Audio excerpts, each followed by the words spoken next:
أعوذ بالله من الشيطان الرجيم بسم الله الرحمن الرحيم.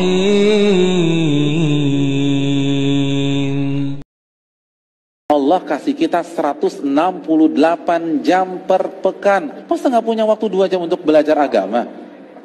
Sesibuk itukah kita? 168 jam, 2 jam aja nggak punya waktu. Oh, sibuk banget kita. Nabi aja kalah sibuk sama kita misalnya. Nabi itu Rasul, umatnya banyak, lalu kepala negara, lalu pemegang kunci Baitul Mal, menteri keuangan, lalu yang berikutnya panglima perang, kalau bahasa kita panglima TNI. Itu masih sempat belajar dengan malaikat Jibril. Kita presiden bukan, menteri bukan, panglima TNI bukan, nggak sempat belajar. Subhanallah.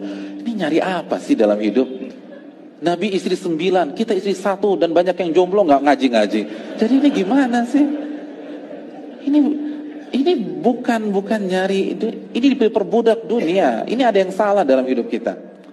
Nabi kita SAW bersabda dalam hadis riwayat Imam Ibnu Majah, "Talabul ilmi faridatun ala kulli muslim." Menuntut ilmu agama hukumnya wajib bagi setiap muslim, baik laki-laki maupun wanita. Jadi menuntut ilmu agama wajib. Bukan kegiatan alternatif, bukan kegiatan sekunder, bukan ngisi waktu, wajib. Bukan kalau sempat kita datang, kalau nggak sempat kirim salam aja sama ustadznya. Ini nggak tepat. Sebagaimana kita luangkan waktu kita untuk sholat, kita lagi di mall nih, lalu jam menunjukkan jam 18.30, maka kita akan cari musola. Walaupun musolanya berada di tempat parkir, nggak ada AC, panas, nggak nyaman, kita tetap akan tinggalkan aktivitas shopping atau urusan kita, lalu kita pergi ke musola. Ketika kita ditanya, "Mas, kenapa Anda hentikan aktivitas Anda di mall, lalu Anda cari musola yang nggak representatif?" Jawaban kita, "Mohon maaf, saya muslim dan sholat maghrib menurut agama saya hukumnya wajib."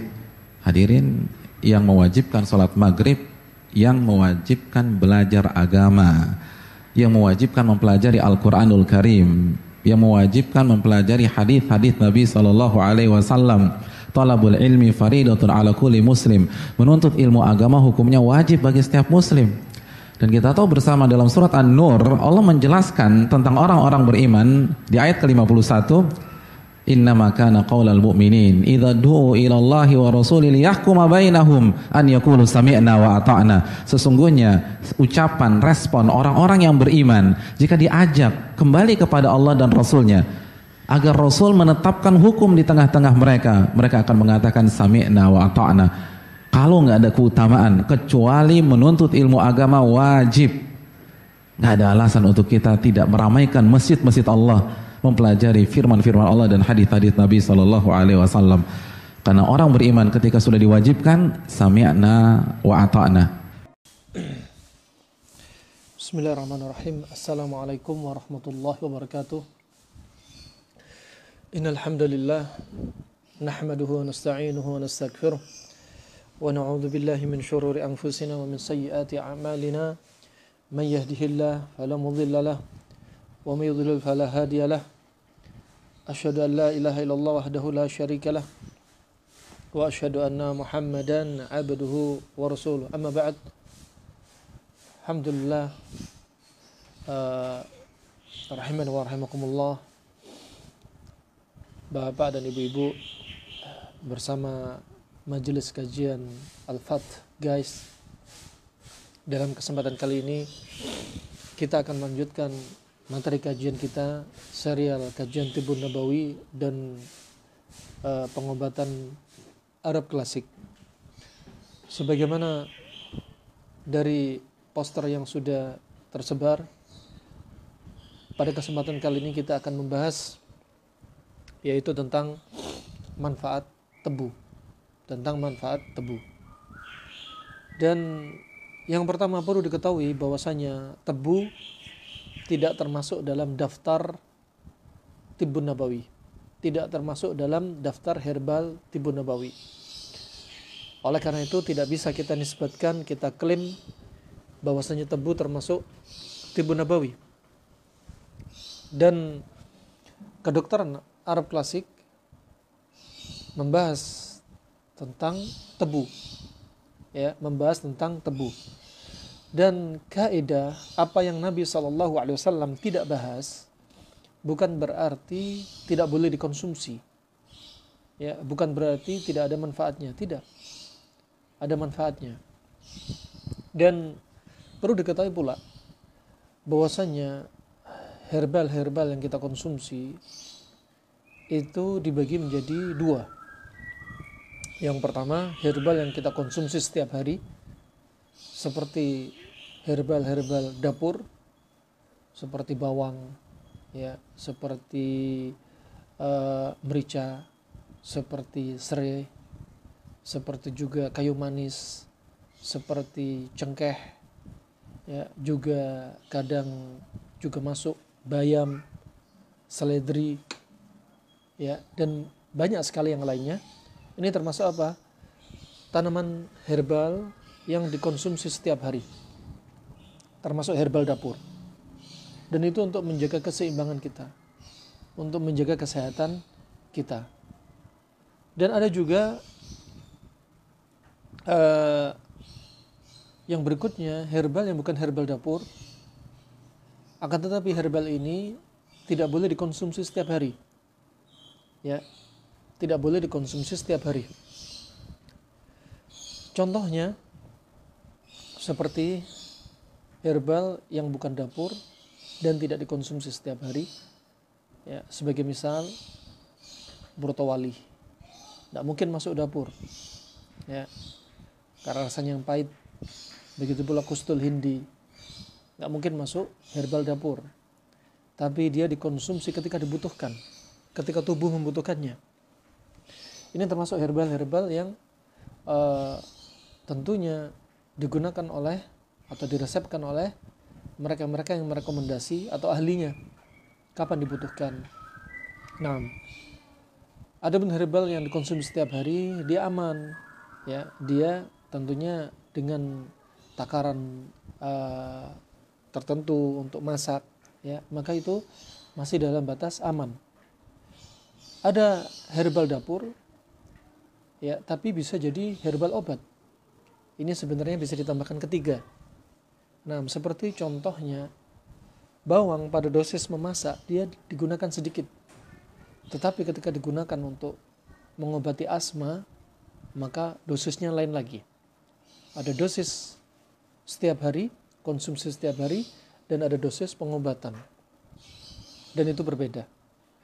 Dan di masa lalu Ibnu Qayyim menyebutkan, Ibnu Muflih juga menyebutkan bahwasanya gula, kalau disebut gula di masa lalu artinya adalah tebu, ya, artinya adalah tebu.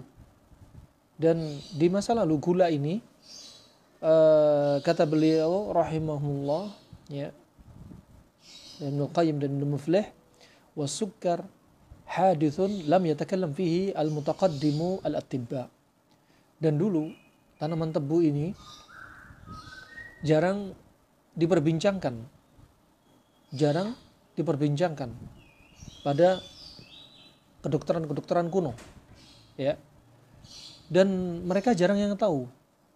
Kenapa? Saking sedikitnya tebu, saking jarangnya tebu, ya. Kalau sukar disebut di masa lalu maksudnya adalah tebu, bukan gula pasir seperti di zaman sekarang. Dan mereka tidak mensifati tebu sebagai apa? Minuman. Tidak menjadikan tebu sebagai minuman, akan tetapi mereka menggunakan pemanis, dan minuman itu rata-rata adalah dengan madu.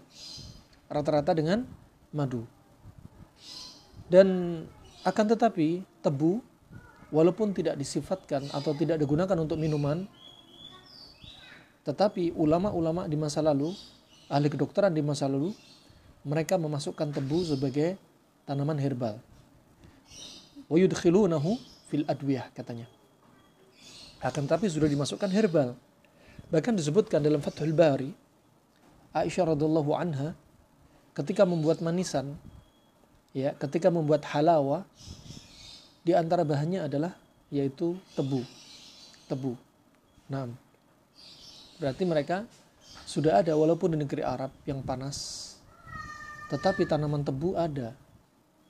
Ya, semangka juga ada, timun juga ada. Bahkan sekarang pula kelapa banyak didapati. Ya, kelapa, tebu sangat banyak. Dan tidak dipungkiri, subhanallah, daerah yang lebih panas biasanya tebunya, kelapanya rasanya lebih manis karena mereka lebih menahan air. Nah, kemudian rahimahullah jami'an, Ibnu Qayyim juga Ibnu Muflih menyebutkan pembahasan tentang tebu. Ya, kami tidak membahas dari sisi kedokteran Cina, tetapi kami bahas dari sisi kedokteran Arab klasik, bagaimana sudut pandang mereka. Walaupun pada beberapa hal didapati berbagai kemiripan. Yang pertama, sebagaimana kami katakan, tebu jangan dinisbatkan kepada tibun nabawi. Ya. Nah, kenapa? Dalilnya nggak thabit kepada Nabi SAW. Adapun Ibnu Qayyim menyebutkan dalil sebagaimana beliau sebutkan, kata Ibnu Qayyim rahimahullah, ja'a fi ba'dhi alfadhi sunnah as-sahihah fil haud. Datang dalam dalil yang sahih tentang telaganya Nabi SAW. Nanti di padang mahsyar sebelum melewati sirat al-mustaqim, maka hamba Allah Subhanahu wa taala akan mendapati telaga. Walikulli nabiyyin haud, dan setiap nabi nanti punya telaga. Dan besarnya telaga tergantung dari besarnya atau jumlahnya umat para nabi. Ada Nabi Musa alaihissalam, telaganya besar, dan Nabi mengira itu adalah telaganya Nabi. Ternyata itu adalah telaganya Nabi Musa, dan telaganya Nabi Muhammad lebih besar lagi. Dan ada Nabi yang pengikutnya hanya 3, bahkan ada Nabi yang pengikutnya hanya 1, seperti Nabi Syed. Ya. Nah, bahkan ada Nabi yang tanpa pengikut. Wallahu a'lam bishawab. Maka jumlah atau besarnya telaga tergantung dari jumlah umatnya. Dan Nabi SAW adalah termasuk Nabi yang telaganya paling besar. Wa man yashrab minhu lam yadhma abada, kata Nabi SAW. Barang siapa yang minum telaga itu, selamanya dia nggak akan pernah haus. Ya, selamanya dia nggak pernah haus. Ya, dan dia sangat manis. Nah, dia sangat manis. Wa ina'uhu atau adadu ina'ihi kan nujum fis sama. Dan nanti gayung-gayungnya atau bejananya untuk ngambil dari air telaga tersebut, itu nanti jumlahnya seperti apa? Kan nujum fis sama. Seperti bintang-bintang di langit. Ini sifat-sifat telaga Nabi SAW. Dan di sana nanti akan ada orang-orang yang diusir dari telaga Nabi SAW. Ya. Kemudian saking rahmahnya Nabi SAW, Nabi SAW sambil berkata, hum ummati, hum ummati. Mereka itu umatku. Mereka itu umatku. Kenapa diusir? Gak boleh minum telaga. Telaganya Nabi SAW. Kemudian dikatakan kepada Nabi SAW, innaka la tadri ma qad ahdatha ba'da qad baddalu wa ghayyaru. Wahai Muhammad, kamu tidak tahu sepeninggalmu, setelah kamu wafat, apa yang terjadi pada mereka umat setelahmu. Mereka telah merubah, mereka telah mengganti agamamu. Termasuk diantaranya adalah mereka berbuat kesyirikan, dan mereka-mereka yang melakukan amalan yang Nabi SAW tidak mengajarkannya. Ya, dan mereka membuat yaitu ajaran-ajaran baru. Ya, maka diusir dari telaga Nabi SAW. Ini mengingatkan kepada kita agar kita berhati-hati dari perbuatan syirik, hati-hati dari perbuatan atau hal-hal yang menjauhkan kita dari telaga Nabi SAW, seperti melakukan amalan-amalan yang tidak Nabi ajarkan. Maka ini di antara salah satu pentingnya kita mengikuti apa yang Nabi sampaikan dalam segala hal. Dalam segala hal. Fa subhanallah, sehingga mereka dikatakan Nabi SAW suhqan, ay bu'dan. Kemudian Nabi berkata kepada mereka yang tadi dilarang, kemudian Nabi menyampaikan, ya sudah, minggir kalian, menjauh dari telagaku. Naam. Fa rahman wa rahimakumullah jami'an. Fa ini telaga Nabi SAW. Terkait dengan pembahasan tebu, ya, Ibnu Qayyim menyebutkan hadis, ya, yang Ibnu Qayyim menukilkan, ma'uhu ahla minas sukkar. Air dari telaga ini itu lebih manis daripada sukar. Orang kalau bilang sukar di masa lalu artinya tebu. Ya. Dan sukar, ya, ini jangan sampai salah baca. Kalau dibilang sukar, ya, artinya penyakit kencing manis. Kalau sukar itu artinya gula atau tebu. Nah, lafaz ini yang disebutkan Ibnu Qayyim rahimahullah sebenarnya nggak didapati lafaz sukar. Lafaz bahwasanya air telaga Nabi itu lebih manis daripada sukar, lebih manis daripada tebu. Ya, sebagaimana disebutkan oleh muhaqqiq, ya, di antaranya Syekh Syuaib dan Syekh Abdul Qadir Al-Arnaud, mereka apa? Nggak mendapati lafaz sukar, nggak mendapati lafaz sukar, tebu. Yang didapati dalam lafaz, dalam hadis yang sahih, seperti hadis Abu Hurairah riwayat Tirmidzi dan yang selainnya, bahwasanya yang benar adalah ahla minal asal, ahla minal asal, ya, lebih manis daripada madu, bukan lebih manis daripada sukar, sebagaimana yang disebutkan oleh Ibnu Qayyim rahimahullah. Hadis-hadis yang sahih yang lainnya menunjukkan apa? Menunjukkan bahwasanya itu adalah ahla minal asal, lebih manis daripada madu, bukan lebih manis daripada gula atau tebu. Ya. Adapun yang disebutkan Ibnu Qayyim rahimahullah, ya, sebagaimana disebutkan Imam Tirmidzi dari Abu Hurairah dalam Az-Zuhud, ya, marfu'an kepada Nabi SAW, yang disebutkan Ibnu Qayyim menukilkan kemungkinan dari sini, dari Abu Hurairah. Nah, ada pun hadis yang sahih bukan dari riwayat ini, bukan dari Abu Hurairah dari Tirmidzi, dari riwayat yang lainnya nanti akan kita sebutkan, sehingga kita nggak bisa menisbatkan tebu sebagai tebu nabawi. Ya, disebutkan dalam hadis ini, yukhriju fi akhir zaman rijalun yakhtalluna ad-dunya bid-din yalbasuna lin-nas julud ad-dha'n min al-lin alsinatuhum ahla min as-sukkar. Ya, nanti di akhir zaman akan ada orang yang lisannya lebih manis daripada gula, lebih manis daripada tebu. Ya, di zaman lalu kita katakan bukan gula tapi tebu. Nah, wa qulubuhum qulubud dha'ib. Ya, dan hati mereka seperti hati serigala.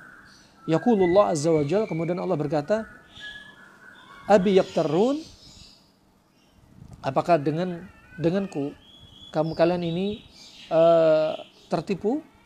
Am alayya yajtariun, atau atasku kalian berani? Nah, fabi halaftu la ab'athanna ala ulaika minhum fitnah tada al-halim minhum hiran.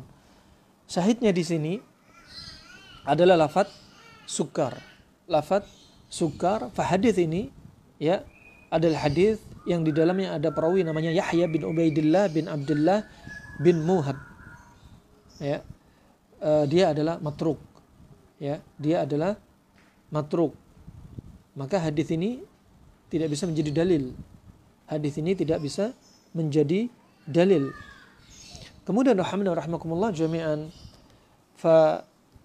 lafaz yang benar, ya, sebagaimana datang dalam sahih, fa abyadu minal wariq,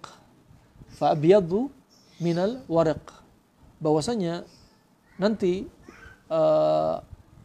yaitu telaga Nabi SAW warnanya lebih putih daripada al-wariq, atau al-fiddah, lebih putih daripada perak. Ya. Wa atyabu min raihatil misk, dan wanginya lebih wangi daripada aroma misk. Ya, aroma misk. Juga dalam sahih disebutkan asyaddu bayadhan minal asali bil labani. Ya. Dalam riwayat yang lain disebutkan dan nanti air di telaga Nabi SAW lebih putih dari lebih putih daripada madu yang dengan susu. Ya, madu yang dengan susu lebih putih. Nah, fa rahman wa rahimakumullah, ini yang disebutkan. Adapun dalam riwayat yang lainnya asyaddu bayadhan minal laban wa ahla minal asal. Ya. Dia lebih putih daripada susu dan lebih manis daripada madu. Lebih manis daripada madu. Ini diriwayatkan oleh Imam Bukhari dalam sahihnya dan riwayat Imam Muslim dalam sahihnya. Ya, berarti kalau lebih putih lebih manis daripada tebu telaga Nabi SAW ini, maka nggak sabit, maka nggak sahih datang dari Nabi SAW. Yang datang sahih dari riwayat Imam Bukhari adalah asyaddu bayadhan minal labani wa ahla minas sukari wa ahla minal asali. Ya, yang benar adalah telaga Nabi SAW nanti, yaitu warnanya lebih putih daripada susu dan manisnya lebih manis daripada madu. Adapun lafadz lebih manis daripada tebu, ya, ini sebagaimana para muhakkik menyampaikan, lam nakif ala hadzal lafadz. Kami belum berhenti dari penelitian lafadz ini. Dari mana Ibnu Qayyim mengambil lafadz ini dan bagaimana sanadnya? Bagaimana sanadnya? Nah, kemudian rahimana wa rahimakumullah jami'an, juga dalam sahih disebutkan asyaddu bayadhan minats thalj wa ahla minal asali bil laban. Dalam riwayat yang lainnya pula, ya, dalam riwayat yang lainnya bahwasanya tebu ini asyaddu bayadhan minats thalj wa ahla minal asal bil laban. Dia ini lebih putih daripada thalj itu es batu. Kalau bard ya, thalj itu seperti salju, ya. Kalau bard itu es batu. Dan dia lebih putih daripada salju. Lebih putih daripada salju dan dia lebih manis dari madu yang dicampur dengan susu. Ana ulang lagi. Jadi lafadz tebu tidak sabit dari Nabi SAW. Ya, lafadz tebu nggak sabit kepada Nabi SAW dan dia bukan masuk dalam jajaran jadwal Tibbun Nabawi. Ya. Adapun yang Ibnu Qayyim sebutkan sebagaimana dalam hadis ma'uhu ahla minas sukar, airnya lebih manis daripada tebu. Ya, daripada tebu. Hadis ini sebagaimana dikatakan para muhakkik, lam nakif ala hadzal lafadz. Lafadz ini kami belum yaitu menemukan dari mana sanadnya, dari mana hadisnya dan bagaimana lafadznya. Nah, adapun penyebutan sukar yang dinisbatkan kepada Nabi SAW sebagaimana dalam hadis Abu Hurairah riwayat Tirmidzi, ya, sebagaimana kami sampaikan, apa? Al-sinatuhum ahla minas sukar. Nanti akan muncul di akhir zaman orang-orang yang yaitu mulutnya lebih manis daripada tebu. Dan qulubuhum qulubud dhi'b, dan hati mereka seperti hati serigala. Hadis ini, ya, sebagaimana kami ulangi, hadis ini ada perawi namanya Yahya bin Ubaidillah bin Abdullah dan dia matruk, hadisnya ditinggalkan. Berarti nggak bisa dinisbatkan kepada Nabi SAW. Nah, kemudian berarti datang dalil yang sahih terkait dengan telaga Nabi SAW, ya, terkait dengan sifat telaga Nabi SAW disebutkan yang benar adalah dalam riwayat sebagaimana tadi sampaikan riwayat Imam Ahmad dalam musnadnya, ya. Riwayat Imam Ahmad dalam musnadnya diantaranya adalah yaitu asyaddu bayadhan minal labani wa ahla minal asali. Ini juga riwayat yaitu Imam Bukhari, Imam Muslim. Bahwasanya air telaganya Nabi SAW nanti apa? Asyaddu bayadhan minal labani, lebih putih daripada susu, wa ahla minal asali, dan lebih manis daripada madu. Jadi bukan lebih manis daripada tebu. Ya. Ini perlu diklarifikasi. Kemudian yang berikutnya dalam riwayat yang lainnya tadi disebutkan, ya, disebutkan dalam riwayat yang sahih, Ya, katanya asyaddu bayadan minats thalj, lebih putih daripada salju. Lebih putih daripada salju. Makanya salju diambil dari bahasa Arab. 80% lebih bahasa Indonesia aslinya diserap dari bahasa Arab. Sebagaimana salah satu seorang penerjemah atau pembuat penulis kamus Arab Indonesia, ya. Kemudian wa ahla minal asali bil laban, dan dia lebih manis daripada apa? Madu yang sudah dicampur susu. Maka ini klarifikasi. Nah, lafaz tebu tidak sabit kepada Nabi sallallahu alaihi wasallam. Nah, barakallahu fikum. Kemudian yang berikutnya, berarti kita sudah tahu tebu, ya. Tebu dijuluki dalam bahasa mereka dengan qasbus sukar. Qasbus sukar, qasb itu seperti pipa, sukar itu manis. Artinya pohon tebu. Ya, ini lafaz yang datang dari orang-orang kuno di masa lalu, ya, para pendahulu-pendahulu kita. Dan kemudian Ibnu Qayyim rahimahullah menyebutkan tentang sifatnya, ya, menyebutkan tentang sifatnya sebagaimana disebutkan bahwasannya sifat yang dirajihkan, dikuatkan oleh Ibnu Qayyim rahimahullah, sifat dari tebu itu, ya, adalah harun ratbun. Harun ratbun, dia panas lembab, ya, panas lembab.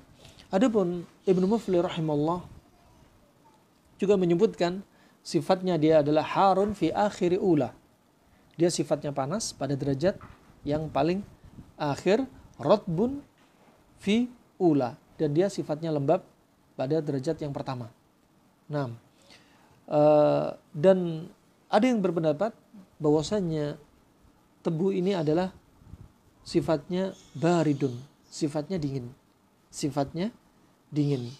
Akan tetapi Ibnu Qayyim lebih merojihkan bahwasanya sifat dari tebu itu adalah panas lembab, panas lembab. Nanti akan kita sebutkan keutamaan terkait dengan konsep panas dingin, ya. Pembahasan tebu dilihat dari konsep panas dan dingin.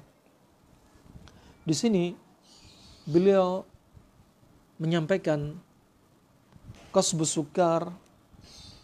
Kata Ibnu Qayyim rahimahullah, kita ingin menggabungkan beberapa faedah dari para ulama, dari beberapa kitab. Kemudian kita akan sebutkan faedah dari kedokteran modern di masa sekarang terkait dengan tebu. Beliau sebutkan wa qasbus sukar, pohon tebu, ya, sebagai ma'ruf, tebu banyak kita dapati di sekitar kita, bukan sedikit, banyak. Nah, banyak sekali, dan tebu ini banyak manfaatnya, ya, apalagi tebu yang segar, ya, tidak dipungkiri banyak manfaatnya. Berbeda dengan tebu yang sudah olahan sehingga menjadi gula. Tebu yang subhanallah fresh, ya, bahkan bisa untuk mengobati kencing manis. Kenapa bisa demikian? Nanti akan kita bahas. Kemudian sebaliknya dengan tebu yang sudah diolah menjadi gula pasir, fa ini masya Allah banyak kasus kencing manis karena gula dari tebu, karena gula dari tebu yang sudah melalui pemrosesan. Nah, sampai dikatakan bahwasanya kebutuhan maksimal kita terhadap gula, ya, yang kita konsumsi maksimalnya cukup 3 sendok. Lebih dari itu satu saat nanti akan muncul, yaitu seperti penumpukan gula, ya, sehingga insulin sudah tidak bisa mampu atau tidak mampu lagi untuk mengeluarkan pankreas untuk mengeluarkan insulin.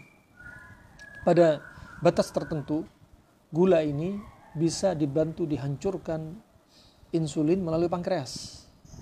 Tetapi jika konsumsi gula berlebihan, kemudian pankreas dipaksakan untuk mengeluarkan insulin untuk memecahkan gula ini, maka ada saatnya pankreas akan membengkak sehingga mengalami kegagalan fungsi, sehingga insulin akan jumlahnya berkurang, dan saat itulah terjadi kencing manis. Saat itulah terjadi diabetes. Nah, sehingga gula yang ada dalam tubuh kita nggak bisa dipecah lagi oleh insulin, tertumpuk di dalam tubuh. Nah, nggak lupa atau jarang sekali orang yang yaitu kena gula, penyakit gula, yang mereka ini tidak mengalami luka yang jarang sembuh atau luka gangren. Artinya nggak sedikit, banyak sekali. Nah, kencing manis ada yang mereka bagi menjadi basah dan kering. Yang kering ketika kena luka dia condong cepat persembuhan atau tertutupnya luka. Akan tetapi yang basah terutama di daerah ekstremitas bawah di kaki, ketika ada luka dia akan sulit sembuh. Kenapa demikian? Karena banyak gula yang berada di bawah kulit. Karena tidak dihancurkan oleh tubuh. Karena jumlah insulin yang sudah tidak normal lagi, tidak banyak lagi untuk dikeluarkan dari pankreas karena kelelahan pankreas dari apa yang kita makan. Antara kita makan gula dengan hasilnya insulin tidak seimbang, sehingga pankreas memaksakan dia membengkak, insulin berkurang, saat itulah terjadi diabetes mellitus. Adapun sebaliknya, ada kasus diabetes insipidus, ya, kebalikan dari kencing manis. Apa itu? Seperti hipoglikemi, gulanya sangat rendah. Kenapa? Karena insulin terlalu banyak. Insulin terlalu banyak. Kalau insulin terlalu rendah, karena fungsi pankreas sudah menurun, ya, maka terjadilah kencing manis, ya, hiperglikemi, diabetes mellitus. Kemudian seandainya sebaliknya, ya, insulin terlalu tinggi, ya, maka terjadilah hipoglikemi, ya, atau diabetes insipidus, ya. Kenapa? Karena insulin terlalu banyak sehingga banyak gula yang akhirnya yang akhirnya dipecahkan. Kemudian terjadilah hipoglikemi. Masya Allah. Kembalinya kepada apa? Berarti kembalinya kepada pola makan. Untuk apa? Menormalkan hormon insulin. Menormalkan hormon insulin. Subhanallah. Lagi-lagi pola makan. Rahimana wa rahmakumullah jami'an. Dilanjutkan kata Ibnu Qayyim rahimahullah, wa qasbu sukar harun radbun yanfa'u minas su'al. Qasbu sukar atau pohon tebu ini dia sifatnya panas lembab. Panas lembab, ya. Kalau sudah jadi gula, kalau sudah menjadi gula, sifatnya dia panas kering. Ya. Ketika masih tebu, dia sifatnya panas lembab. Tapi ketika sudah proses menjadi gula melalui pemanasan sehingga jadi butir-butir, sifatnya berubah menjadi panas kering. Panas kering. Nah, kemudian rahimakumullah jami'an dilanjutkan, wa qasbu sukar harun ratbun yanfa'u minas su'al. Qasbu sukar ini sifatnya adalah tebu ini sifatnya panas lembab, dia sangat bermanfaat untuk batuk. Untuk batuk. Dan batuk ini rata-rata adalah termasuk sindrom dingin. Termasuk sindrom dingin. Sehingga yang paling bagus adalah menggunakan makanan, minuman yang sifatnya panas atau panas lembab. Kemudian juga wa yajlu ar-rutubata wal mathana. Dan dia untuk menghilangkan kelembapan di paru-paru. Menghilangkan kelembapan di paru-paru. Ya. Dan subhanallah, selain di paru-paru juga menghilangkan kelembapan di mathana, yaitu di kandung kemih. Kandung kemih. Tambahan menurut Ibnu Muflih rahimahullah ta'ala, beliau menambahkan faedah bahwasannya dia juga bermanfaat untuk yajlu rutubat sadar, untuk membersihkan kelembapan di paru-paru. Untuk membersihkan kelembapan di paru-paru. Ini manfaat dari tebu. Batuk, ya, untuk batuk, membersihkan kelembapan paru-paru, ya. Dan juga selain itu membersihkan kelembapan di dada. Dan yang asyik lagi, dia juga apa? Untuk membersihkan al-khawanik bil gargharah bihi. Untuk membersihkan al-khawanik. Al-khawanik itu apa? rasa sesak karena hidung tersumbat, kemudian saluran pernafasan, tenggorokan, dan paru-paru yang menyempit. Nah, fa ini subhanallah kadang terjadi pada kasus COVID-19. Pada kasus COVID-19. Nah, walaupun dia panas lembab, dia juga bisa membersihkan paru-paru. Membersihkan paru-paru. Bisa digunakan dengan minum, ya. Tentunya tanpa gula, tanpa es. Ya, di zaman kita sekarang juga bisa digunakan untuk ghargharah. Ghargharah yaitu kumur-kumur. Ya, digunakan sebagai antiseptik mulut dan tenggorokan. Untuk apa? Ghargharah. Ini disebut oleh para ulama rahimahumullah jami'an. Fa qasbatur ri'ah juga bisa dibersihkan, termasuk saluran pernafasan, ya, seperti bronkus, bronchiolus, alveolus, saluran paru-paru, ya, dari trachea, kemudian bronkusnya, saluran-saluran cabang bronkusnya, alveolinya, semuanya ini dibantu dibersihkan dengan tebu. Dibantu dibersihkan dengan tebu. Terutama orang-orang yang banyak dahaknya, banyak lendirnya, fa ini juga bisa membantu, ya, ima mengeringkan sekaligus mengeluarkan dahak tersebut. Nah, sehingga kita nggak perlu minum obat-obat dari obat apotik semacam yaitu pengencer dahak, ya, semacam pengencer dahak. Baik ini tebu ini digunakan untuk apa? Untuk mengencerkan dahak sekaligus untuk mengatasi batuk yang kering juga, batuk yang kering.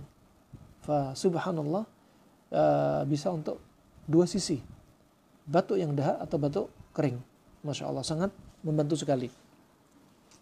Fa huwa asyaddu talyinan minas sukar, ya, dan dia ini lebih lembut, dia ini lebih lembut, wa fihi ma'unatan 'alal qai', dan untuk membantu pada kasus apa? Kasus muntah, termasuk membersihkan lambung juga, ya, membersihkan lambung juga. Wa yudirru al-baul, juga dia termasuk diuretik sekaligus mencuci saluran perkemihan.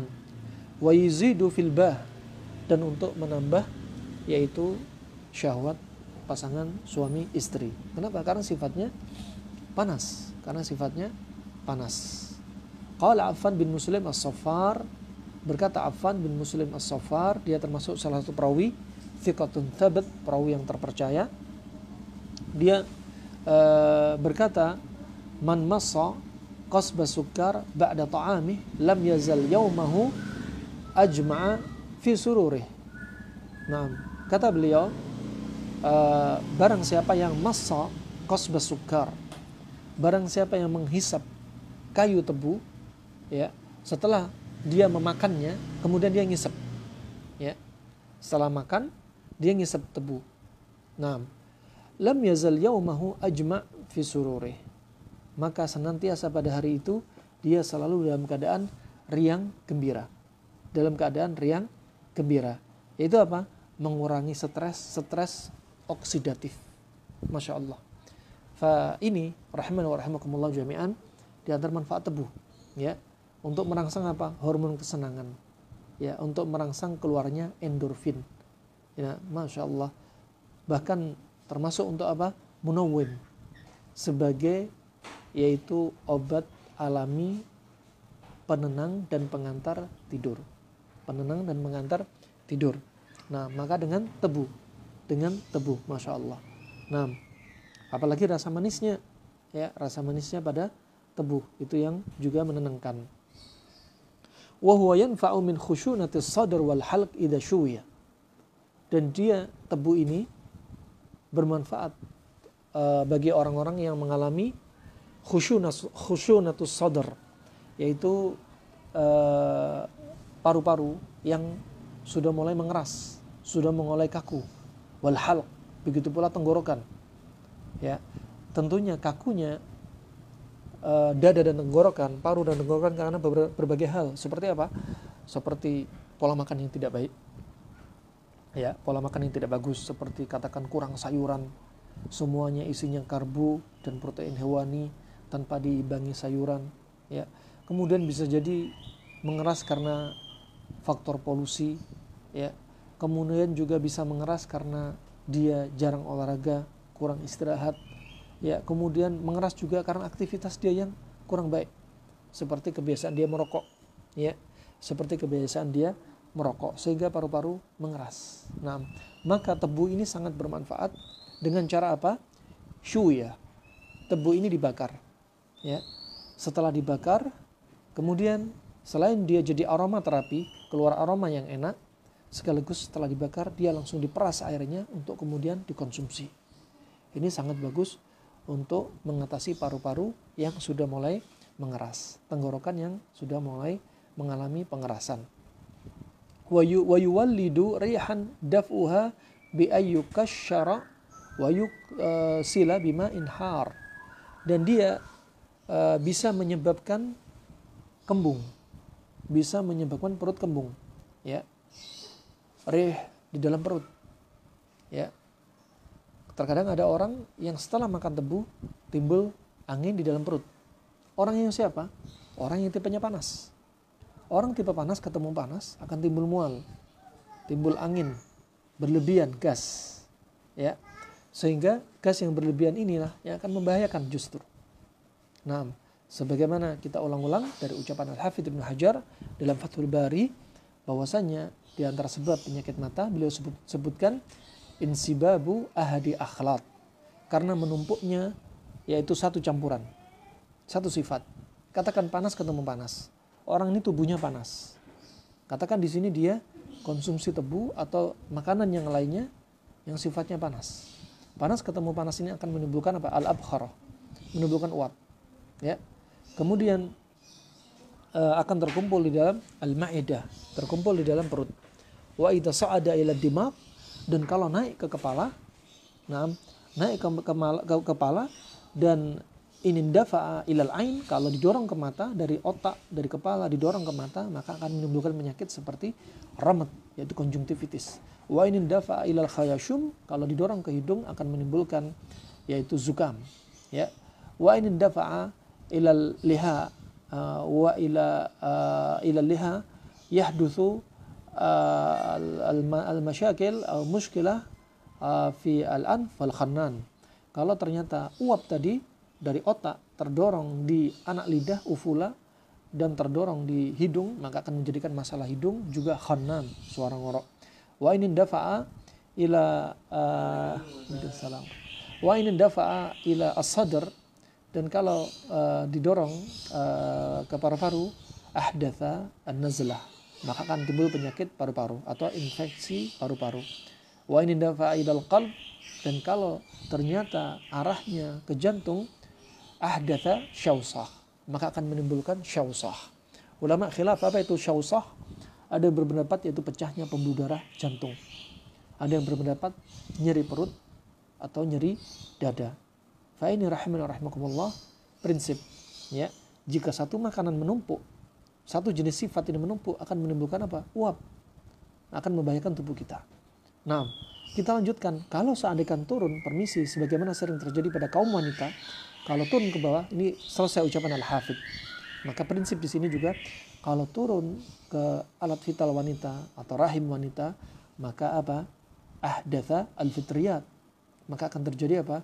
Seperti fitriyat, keputihan. Fitriyat fil farj, ya, keputihan. Kalau wa in dafa'il jild ahdatha al-fitriyat. Dan jikalau ini muncul ke kulit, juga akan menimbulkan penyakit karena jamur seperti panu, gadas, kurap. Subhanallah. Kalau muncul ke kulit kepala, maka akan menimbulkan seperti apa? Seperti ketumbe, kutuan dan lain sebagainya.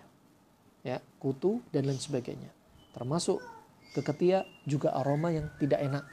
Semua itu adalah karena makanan yang satu jenis menumpuk di dalam perut sehingga menimbulkan gas.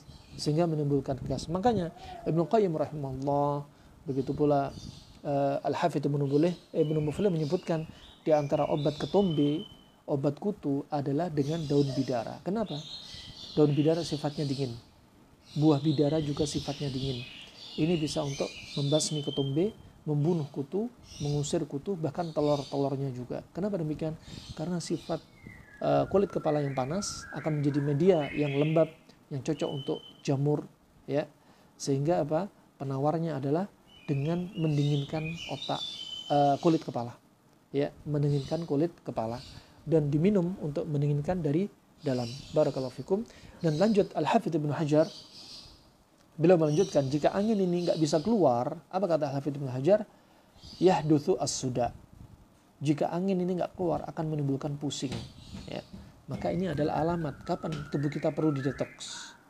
Tubuh kita perlu detoks kalau kita sering pusing, sering ngantuk, perut sering kembung, badan lemes, ya, badan sering demam, ya. Nah, maka ini tanda-tanda tubuh kita perlu didetoks, ya, sulit BAB atau sebaliknya malah diare, maka itu tidaklah normal. Barakallahu fikum. Kemudian rahimakumullah, ini kata Ibnu Qayyim rahimahullah, tebu ini kalau dikonsumsi terlalu banyak atau terlalu sering, makanya tebu sebagai obat. Dikatakan Ibnu Qayyim tebu sebagai obat, bukanlah tebu sebagai menu harian. Dia hanya sebagai obat. Makanya tidak dimasukkan dalam menu harian, tapi dia hanya sebagai obat. Nah, berarti kita konsumsi gula juga demikian. Nah, jangan sampai menjadi rutinitas. Nah, apalagi berlebihan, lebih dari 3 sendok dalam sehari. Dan tebu ini kalau imma dikonsumsi berlebihan, satu, imma dikonsumsi orang yang sifatnya panas dan dia konsumsi tebu atau sejenisnya yang sifatnya panas juga, jika sering-seringan akan menimbulkan gas. Nah, akan menimbulkan gas, inilah yang akan menjadi masalah kesehatan bagi tubuh kita. Sebagaimana yang disampaikan Al-Hafidz Ibnu Hajar. Maka caranya bagaimana? Agar tebu tidak menimbulkan gas. Kata Ibnu Qayyim rahimahullah, bi ayyuqashshara wa yuksala bima'in har. Ya, maka hendaknya apa? Tebu ini dikupas. Tebu ini dikupas. Setelah dikupas, karena tebu ini ada getahnya. Nah, setelah dikupas, setelah itu disiram dengan air panas. Setelah itu Anda konsumsi. Ya, Anda konsumsi. Ini untuk orang-orang yang khawatir menimbulkan gas di perutnya jika setiap konsumsi tebu. Ya, jika setiap saat konsumsi tebu. Nah, kemudian wahwa kata beliau, wasukar harun radbun alal asah. Dan pohon tebu ini, pendapat yang paling sahih kata Ibnu Qayyim rahimahullah, sifatnya adalah panas lembab. Panas lembab. Waqila baridun wa ajwaduhu al-abyad asy-syaffaf. Dan ada berpendapat dingin, tapi yang paling kuat adalah pendapat yaitu panas lembab. Wa ajwaduhu. Sekarang kita diajari bagaimana memilih tebu yang baik. Memilih tebu yang baik menurut kedokteran Arab klasik. Kata Ibnu Qayyim rahimahullah, wa ajwaduhu al-abyad asy-syaffaf at-tabarzat. Dan yang paling bagus adalah al-abyad, yaitu yang warnanya lebih putih, bukan gelap, condong ke arah terang, ya. Dia warnanya condong ke arah terang.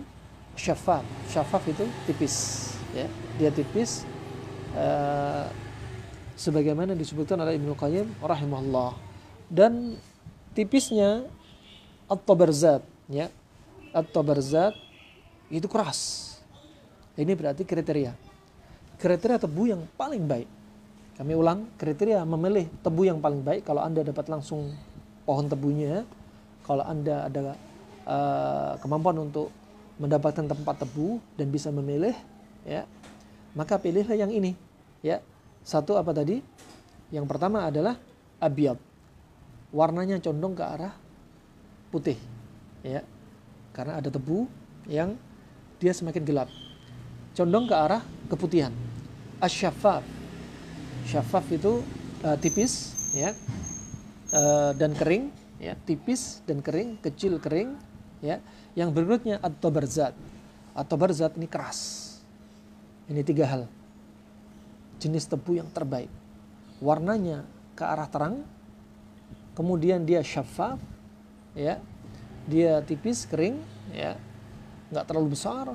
Kemudian yang berikutnya tabarzat. Tabarzat yaitu dia tasallub, dia keras banget. Wah, ini yang paling bagus. Nah, ini yang paling bagus menurut Ibnu Qayyim rahimahullah. Wa atiquhu altafu min jadidih.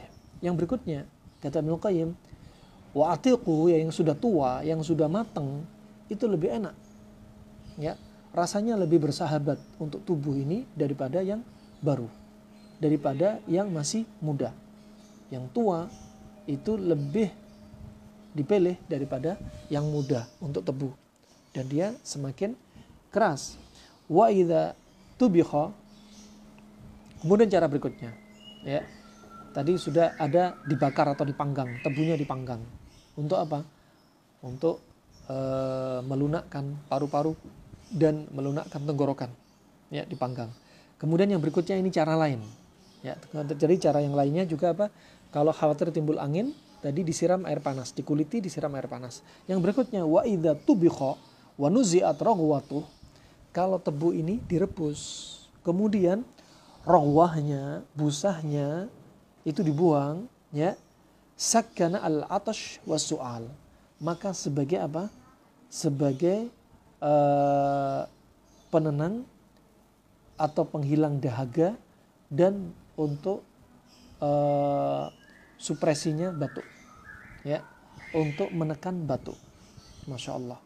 Ya, tebu kalau apa? Direbus. Setelah tebu ini direbus, raghwahnya, busanya dibuang, ya, yang di atasnya setelah direbus itu busanya dibuang, maka ini sangat bagus untuk apa? Sakkanal atash wasu'al, sebagai dia penenang atau penghilang dahaga, sekaligus dia sebagai yaitu penenang batuk. Katakan seperti batuk rejan, batuk yang melelahkan, menghilangkan tenaga karena batuknya yang lama, ya, batuknya yang kering. Ini sangat bagus. Wa huwa yudhiru al-ma'ida allati tatawalladu fiha as-safra listihalatihi ilaiha. Nah, dan tebu ini tidak cocok untuk siapa? Orang yang lambungnya ini terkait dengan pengaruh dengan liver, ya, karena liver ini ada sofro seperti bilirubin dan dia mempengaruhi juga pada lambung, maka tebu yang terkandung padanya menghasilkan sofro ini, ya, tidak dianjurkan, ya, membahayakan lambung. Wadaf'u dararuhu bima ilimun. Jadi gara-gara tebu, ya, itu akan menimbulkan sofra. Sofra itu apa? Dikatakan sofra itu saudawiyah, yaitu sesuatu yang muncul dari liver, dari liver, sesuatu yang muncul dari bukan saudawiyah, sofrawiyah, yang muncul dari liver, sehingga akan membahayakan lambung dia. Jikalau seseorang konsumsi tebu, kemudian lambungnya bermasalah, maka ada penawarnya. Penawarnya adalah bima ilimun au naranj.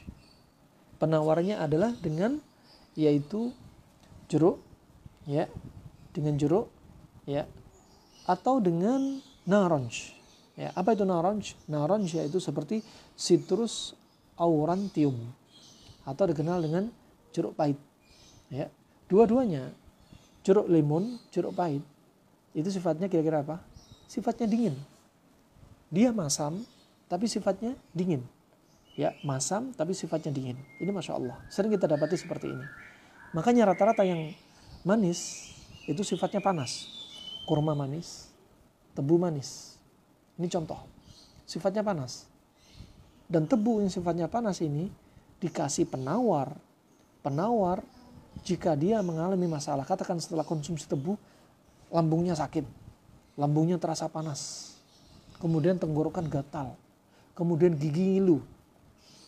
Kalau sudah seperti ini, kasih aja jeruk, ya, lemon, ataupun jeruk pahit. Nah, mungkin bisa Anda peras 1 biji dengan segelas cangkir air, langsung diminum tanpa gula. Ya, itu jeruk tadi sifatnya dingin, ya, untuk menawarkan yang sifatnya panas pada tebu, termasuk kurma. Jika Anda konsumsi kurma, kata Ibnu Qayyim, ada sebagian orang konsumsi kurma dia menimbulkan efek samping seperti gigi ngilu, tersedak di tenggorokan, ya, sakit mah, ya. Maka penawarnya kata Ibnu Qayyim, cari kurma mentah. Karena kurma kering sifatnya panas, kurma yang mentah sifatnya dingin. Ya, juga bisa Anda pakai lemon, jeruk, ya. Pakai jeruk lemon ataupun jeruk pahit, silahkan. Ini berarti juga prinsip. Jika orang sakit mah, Anda sakit mah, tiba-tiba sakit mah, ya, Anda bisa dinginkan dengan perasan jeruk, ya. Tetapi apa? Jangan gunakan air panas, gunakan air dingin, gunakan air dingin. Maka ini masya Allah pengobatan yang sangat simpel sekali dan sering kami coba. Orang yang sakit mah dengan syarat apa? Gak ada ulkus peptikum, gak ada tukak lambung. Kalau sakit mah disertai tukak lambung, dikasih jeruk nipis, dia bisa pingsan. Dia bisa pingsan. Nah, maka ini untuk mah, sakit mah yang sangat bagus untuk siapa? Orang yang kasus lambungnya panas. Orang lambung panas dikasih tebu. Tebu sifatnya juga panas. Timbul sakit mah, mual, dan lain sebagainya.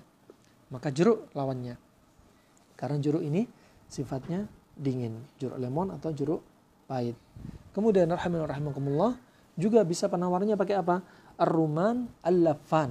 Ar-rumman al-lafan. Juga bisa pakai delima. Delima rasanya seperti apa? Seperti jeruk, masam juga. Ya, dia masam. Kemudian lanjut Ibnu Qayyim rahimahullah, wa ba'dun nas yufaddiluhu 'ala al-'asal likillati hararatihi wa linihi. Dan sebagian manusia, orang Arab klasik, ya, mereka lebih mengutamakan yaitu tebu dibanding madu. Dari sisi apa? Karena panas pada tebu itu lebih mending daripada madu. Dan dia lebih lembut daripada madu.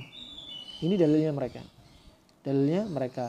Sehingga mereka kadang pemanisnya menggunakan tebu dibanding madu, ya, daripada madu.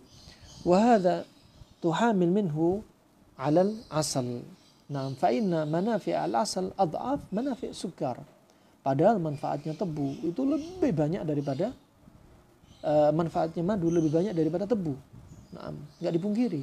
Nutrisinya madu, masya Allah. Nah, juga madu juga bisa untuk memperbarui sel dan lain sebagainya. Bahkan berapa banyak luka, ya, luka bakar atau luka-luka yang lainnya, subhanallah, dari percobaan kami dari tahun 2000, masya Allah kami dapati seorang wanita ibu-ibu yang terkena epilepsi. Ketika datang epilepsinya, ya, dia dalam keadaan menggoreng, kemudian minyaknya tertumpah di tangannya sampai hampir kelihatan tulangnya, putihnya tulangnya. Subhanallah, kami gunakan madu berbulan-bulan dan subhanallah, ya, lukanya sangat bagus. Kenapa demikian? Karena madu ini hakikatnya adalah memberikan nutrisi bagi sel-sel jaringan. Nah, adapun sifat seperti iodin, betadin yang kami dapati di lapangan, sifatnya mereka lebih membakar, ya, sehingga semakin panas dan jaringan kelihatan jaringan itu seperti jaringan terbakar. Nah, ini sudah kami coba pada beberapa kasus luka-luka. Madu masya Allah. Bahkan pada kasus kencing manis sekalipun yang sudah gangren lukanya sampai bau, dan madu ini masya Allah. Nah, madu ini sangat banyak manfaatnya dibanding tebu, ya.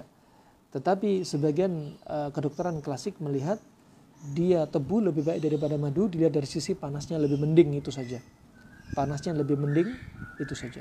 Nah, kemudian waqad ja'alallahu syifaan wa dawaan, dan pada madu ini Allah jadikan apa? Syifa wa dawa. Syifa wa dawa. Nah, Allah Subhanahu wa taala sudah berfirman, wa nunazzilu minal qur'ani ma huwa syifa. Dan kami telah turunkan Al-Qur'an itu dari apa? Dari Al-Qur'an itu obat, pengobatan. Ya, baik syifa ma fis sudur atau syifa al-udwi, kata para ulama. Baik itu kesembuhan obat bagi penyakit hati ataupun penyakit fisik. Masya Allah. Ya, Al-Quran itu bukan hanya untuk mengobati ruqyah, pada kasus ruqyah, kejinan, kesurupan. Bukan itu saja. Lihat Nabi SAW ketika disengat kala jengking. Nabi meruqyah dirinya, memegang lokasi sengatannya, ya, dan membaca Al-Kafirun, membaca Al-Falaq, membaca An-Nas, dibaca sampai nyerinya hilang. Nah, jadi bukan hanya untuk kasus-kasus non medis saja, kasus medis juga demikian.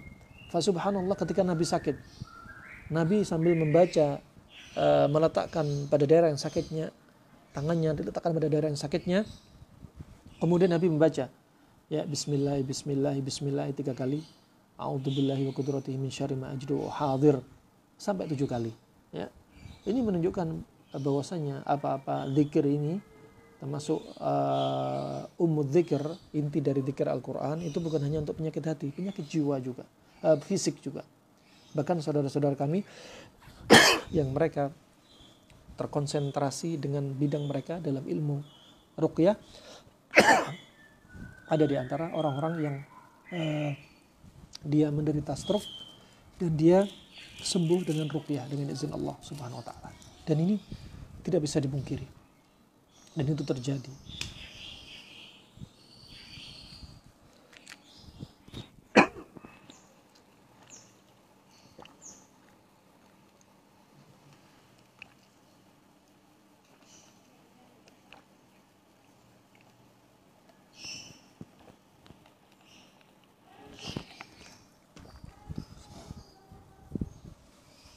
Barakallahu fikum. Kemudian kata Ibnu Qayyim rahimahullah, ya, dia ini adalah syifaan wa dawaan, ya, kesembuhan sekaligus obat, kesembuhan sekaligus obat.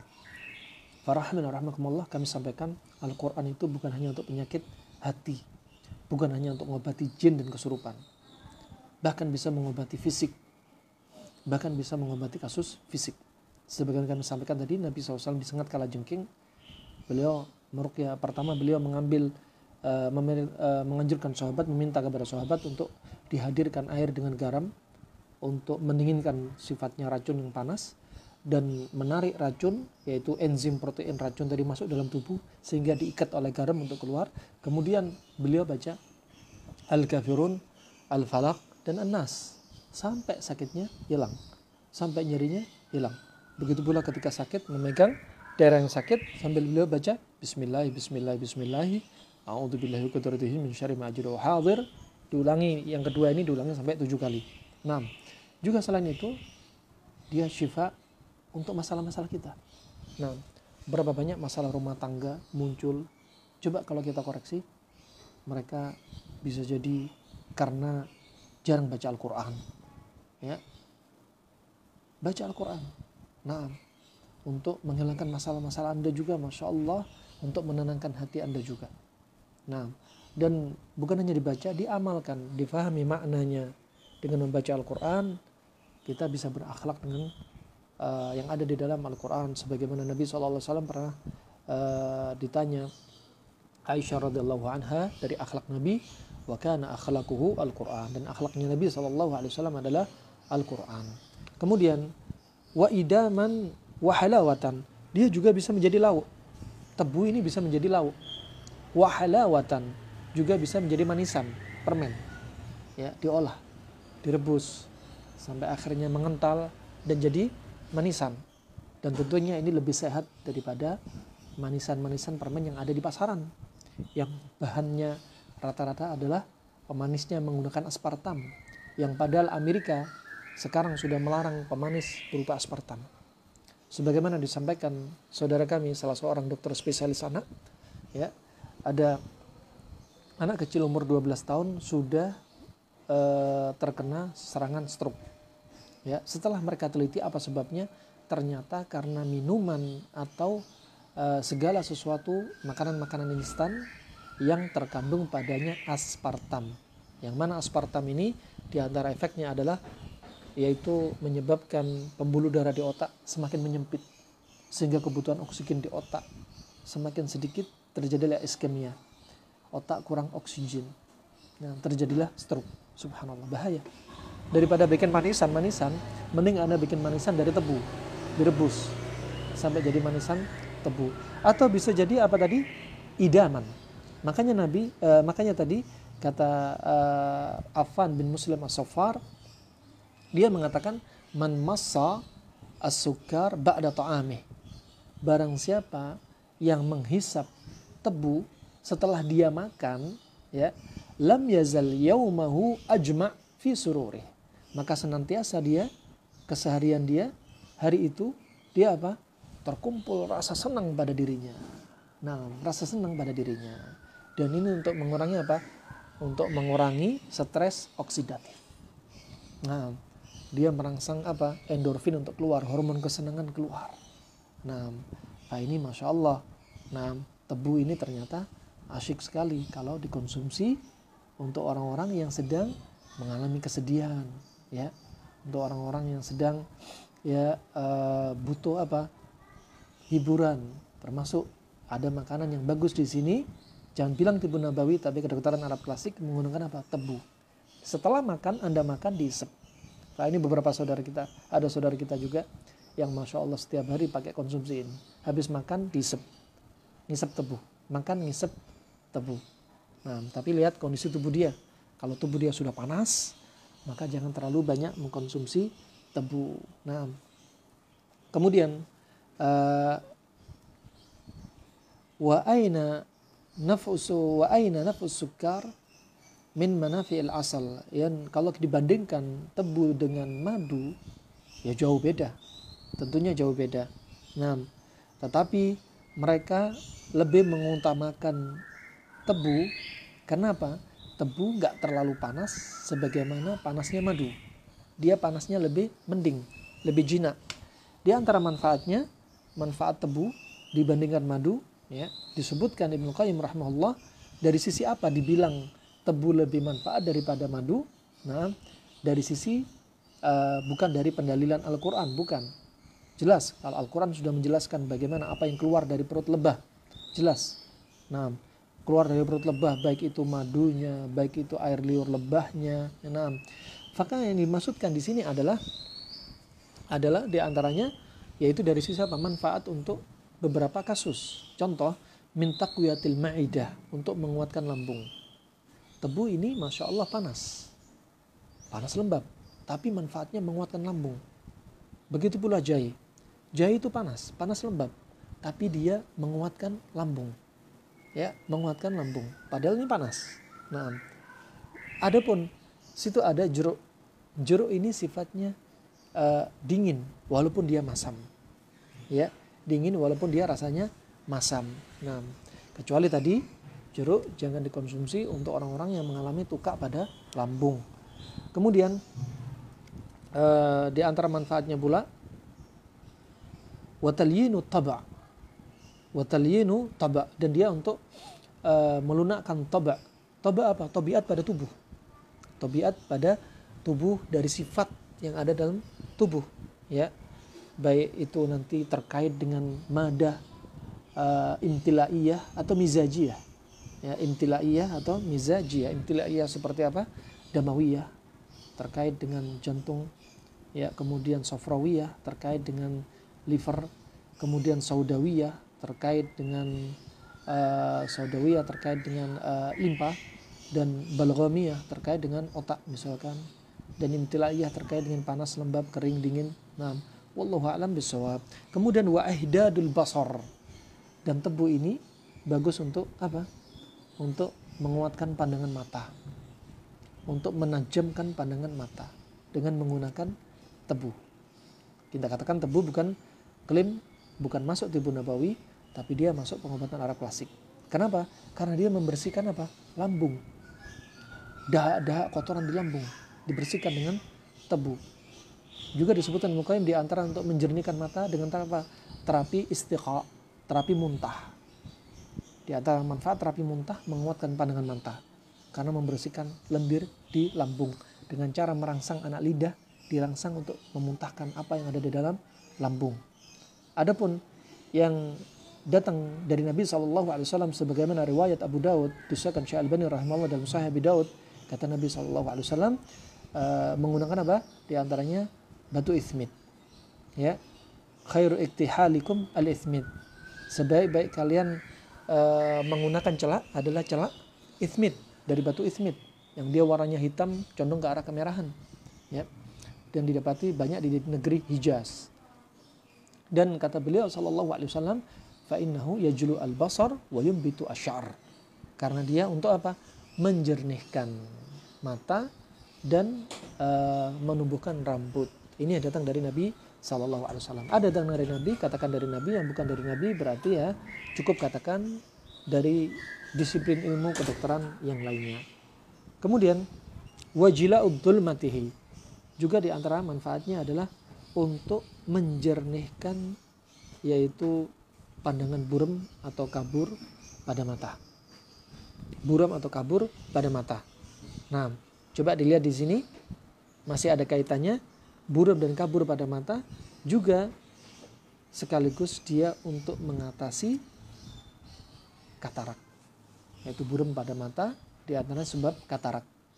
Tentunya pada apa? Stadium awal. Pada stadium awal, pada katarak stadium 1 atau 2. Bisa di antara menggunakan apa? Anda konsumsi tebu. Konsumsi tebu. Nah, Masya Allah. Kemudian rahmatullah jami'an, di antara manfaatnya yaitu di antaranya juga wa ibra'ihi minal falij wal laqwah. Dan di antara manfaat tebu adalah untuk menghilangkan kasus atau menyembuhkan atau sebagai pengobatan pada kasus al-falij, yaitu syalal niswi, yaitu pada kasus stroke, ya, kasus stroke, ya, lumpuh separuh. Juga al-laqwah yaitu al-iwaj fi syakil wajah, yaitu apa? Pada kasus Bell palsy. Ya, jadi orang lumpuh separuh atau pada kasus wajah merah Bell palsy, masalah pada saraf ketujuh, ya. Nah, ini bisa menggunakan tebu. Nah, bisa menggunakan tebu. Nah, wa min jami'il al-ilal al-barida allati tahdutsu fi jami'il badan min ar-rutubat. Dan banyak sekali kasus-kasus yang sifatnya dingin, kata beliau, yang sifatnya dingin yang terjadi karena badan ini terlalu lembab. Badan ini terlalu lembab.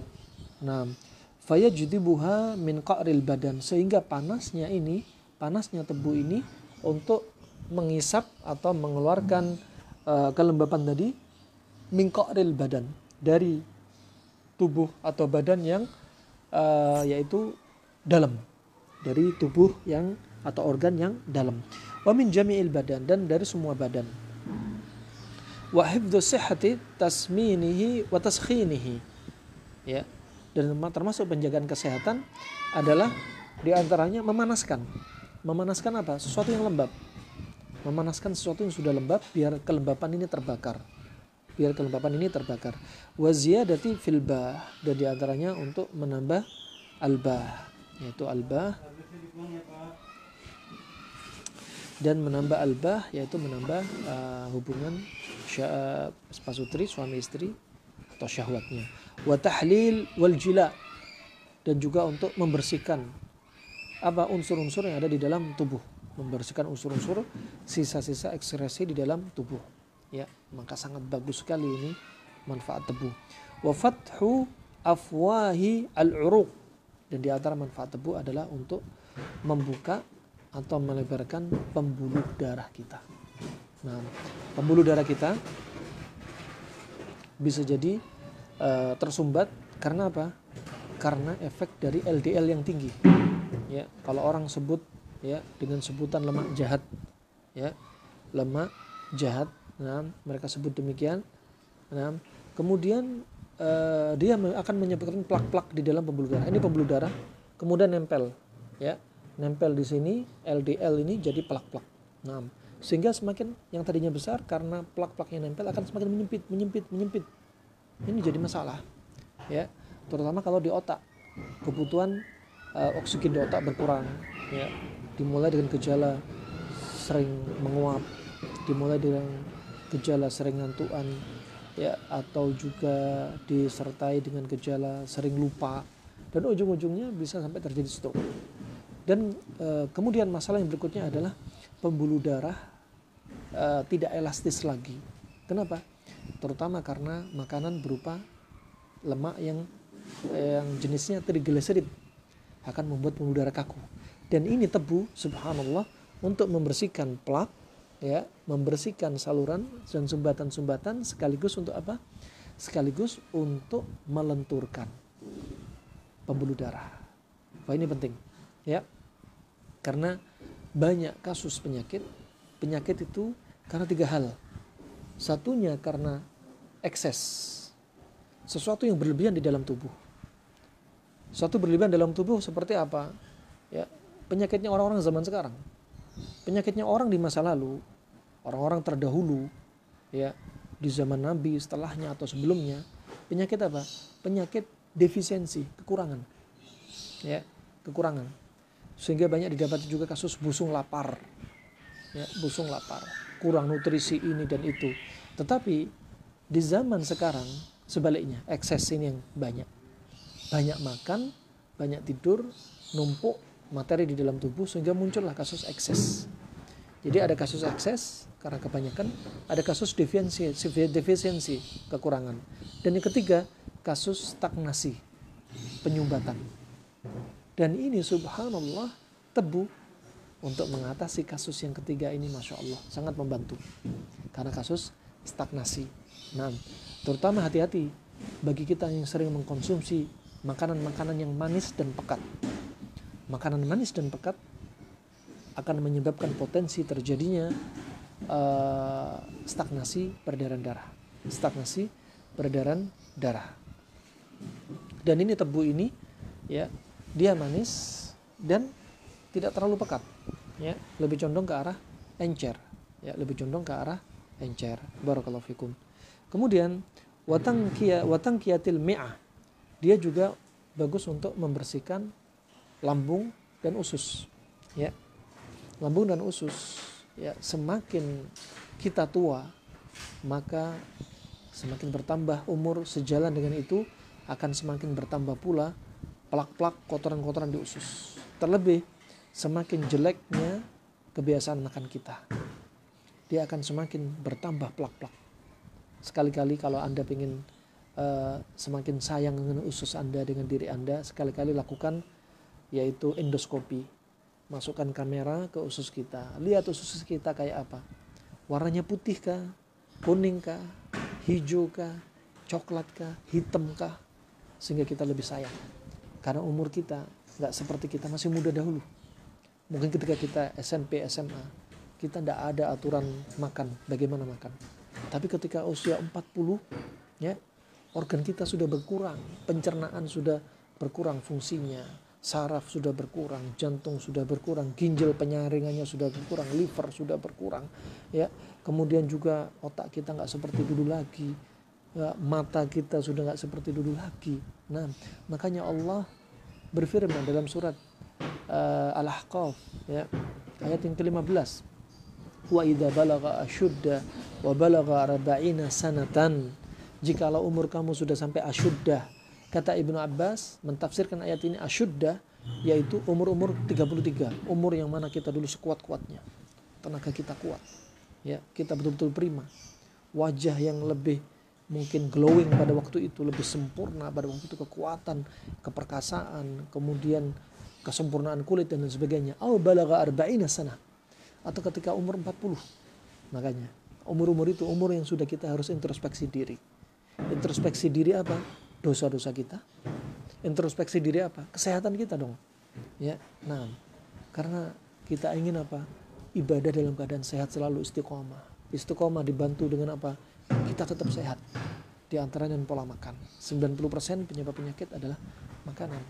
Kemudian alhamdulillah, di antara manfaatnya tebu yaitu ihdari ad-dud. Ya, ihdari ad-dud. Untuk apa? Mengeluarkan cacing. Ya, cacing suka pada kondisi apa? Kondisi lembab. Virus, bakteri, jamur suka pada kondisi apa? Lembab. Ya, seperti tadi gas yang numpuk kena mata sehingga timbul konjungtivitis, hidung timbul pilek, ya, paru-paru lembab timbul infeksi paru-paru dan lain sebagainya. Dan perut juga demikian. Kalau perut ini lembab, cacing itu sangat seger, ya, dia senang. Makanya dikasih yang panas, dingin seperti tebu untuk apa? Untuk mengusir mereka. Bahkan bukan hanya mengusir, bisa membunuh. Bisa membunuh. Juga disebutkan kedokteran Arab klasik di antara obat cacing adalah dengan apa? Jahe, juga habatus sauda, juga bawang putih, ya. Dan banyak sekali ya makanan-makanan yang bisa kita jadikan terapi. Kemudian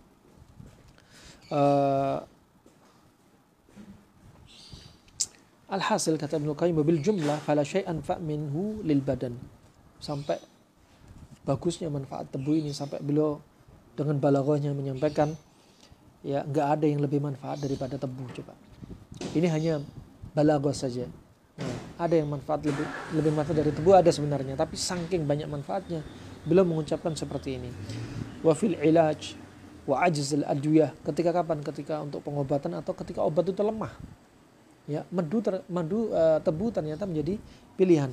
Wa hifdzi qawaha wa taqwiyatil ma'ida ila atafil hadzal manafi' fa aina lisukar mithlu hadzal manafi' wal khasa'is aw qaribun minhu. Ini yang beliau sampaikan Ibnu Qayyim rahimahullah. Kemudian ada tambahan pula dari Muhammad bin Muflih. Beliau mengatakan bahwasannya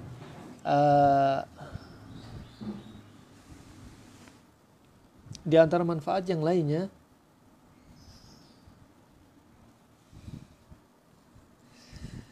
dia bermanfaat untuk mengatasi, sudah kami sampaikan tadi sebagaimana cocok dengan ucapan Ibnu Qayyim.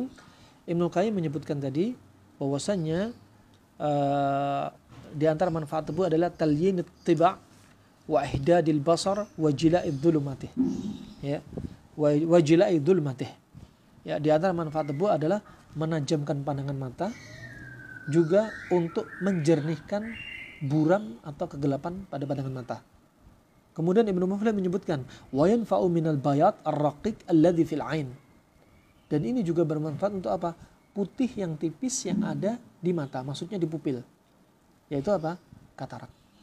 Berarti tebu ini menjaga terjadinya katarak sekaligus untuk apa? Untuk menghilangkan orang yang sudah kena katarak. Orang yang sudah kena katarak. Bahkan ada katarak seperti katarak diabetik. Katarak diabetik, katarak karena kencing manis. Ini subhanallah satu paket. Satu paket. Kencing manis ternyata bisa diobati dengan tebu, katarak juga dengan tebu. Sambil menyelam, bukan hanya minum air, minum susu sekalian. Ya. Nah, kenapa? Ngobati katarak, kencing manisnya sembuh juga. Nah, dua hal didapati. Nah, barakallahu fiik. Dan di sini sebagaimana kita sampaikan dalam pertemuan sebelumnya, coba kalau kita lihat kisahnya Nabi Yakub yang matanya buta, ya, yang beliau ini butanya karena sedih. Nah, sedih. Sebagaimana Allah sebutkan dalam surat Yusuf ayat 84, wa abyadat aynahu minal huzni fa huwa kadhim. Dan kedua mata Nabi Yakub memutih. Kenapa? Karena sedih yang numpuk. Nah, sebagaimana kita ulang-ulang, sedih yang numpuk ini, kata dokter dari Mesir, dokter di masa sekarang, ya, sedih ini menyebabkan adrenalin meningkat. Nah, kalau terus-menerus meningkat terus. Kalau meningkat terus, bikin insulin turun. Kalau insulin turun, gula darah naik. Gula darah naik, ya, ini menyebabkan apa? Katarak diabetik. Ya, katarak diabetik. Dan Muqatil rahimahullah, salah satu ahli tafsir, menyebutkan Nabi Yakub ini sedih hampir sekitar 40 tahun, sehingga karena sedihnya menyebabkan kebutaan sekitar 6 tahun. Sekitar 6 tahun. Wah, ini subhanallah, ya. Katarak diabetik ini karena kencing manis sangat bagus menggunakan tebu. Sangat bagus menggunakan tebu. Terutama ini pengobatan dari sisi makanan, tapi pengobatan dari sisi jiwa penting untuk diobati. Jika sebabnya sedih, maka terapinya adalah mengobati sedihnya pula. Dan itu yang paling penting. Itu paling penting. Sebagian ahli pengobatan menyebutkan bahwasanya di antara faktor kesembuhan di antaranya 50% itu di antaranya adalah perasaan. Nah, perasaan. Ketika kena COVID, swab, kemudian dia drop, nah, maka perasaan ini mengaruh. Drop kenapa? Karena ketakutan berlebihan. Karena media yang menakut-nakuti. Nah, biasa saja. Nah, orang kena COVID juga belum tentu meninggal. Nah, berapa banyak orang COVID? Banyak yang sembuh. Maka itu penting perasaan. Ketika kena stroke, dia nggak ada keinginan untuk sembuh. Perasaan nggak punya keinginan untuk sembuh. Saat itu dia lama. Maka perasaan itu sangat penting sekali. Nah, dan mutlak semuanya kesembuhan tentunya milik Allah Subhanahu wa taala. Tapi sebab-sebabnya di antara 50% adalah perasaan. 50% adalah perasaan. Nah, termasuk katarak diabetik di antaranya karena diabetes, dan diabetes sering kita dapati juga muncul ternyata karena perasaan, sedih. Pola makan sudah oke, Masya Allah, ternyata sedih ini sangat pengaruh sekali. Sedih sangat pengaruh. Nah, barakallahu fikum. Kemudian rahimakumullah jami'an, Ibnu Muflih juga menyebutkan di antara manfaatnya, ya, orang yang makan tebu terlalu tua, ya, dan terlalu sering, yuwallidu daman akkaran wa yuhiju as-safra, akan menimbulkan apa? Orang yang makan tebu tua terlalu sering akan menimbulkan apa? Daman akkaran, ya, yaitu akan menimbulkan darah yang keruh, ya, darah yang keruh, darah yang kotor, darah yang sangat pekat. Nah, kalau terlalu sering, ya. Nah, wa yuhiju safra, kemudian akan menyebabkan safra. Apa safra? Jaundice, ikterus, gangguan pada liver, ya. Karena tadi apa? Akhirnya timbul apa? Stagnasi peredaran darah. Nah, juga ada kasus jaundice. Nah, ini kita harus tahu konsumsinya tebu nggak boleh berlebihan, ya. Terkadang-kadang aja. Jangan sekali konsumsi langsung banyak atau banyak setiap hari. Anda konsumsi, ya, ketika dibutuhkan, ya, atau Anda konsumsi sesekali. Nah, itu yang direkomendasi. Barakallahu fikum. Kemudian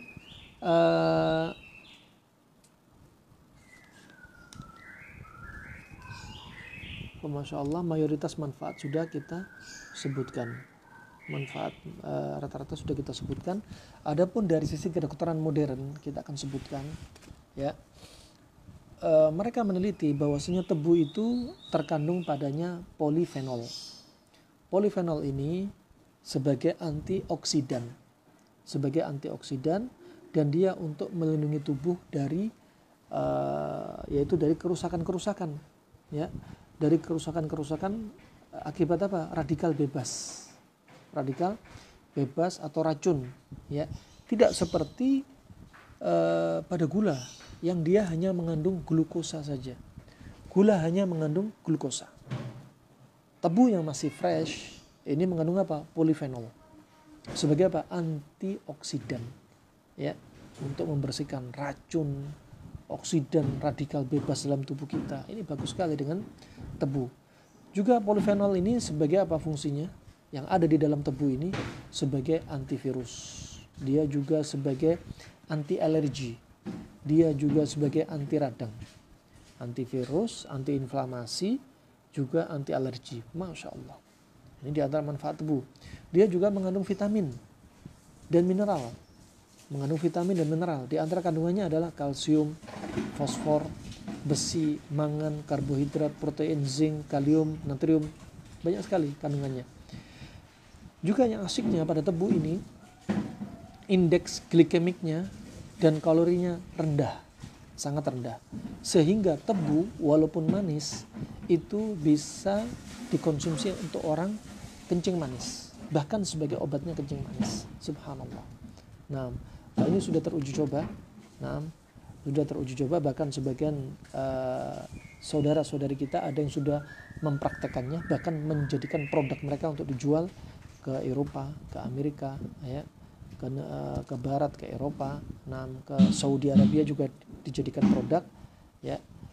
Dan Masya Allah banyak yang sembuh dengan izin Allah Subhanahu Wa Taala. Tebu untuk apa? Diabetes, kencing manis.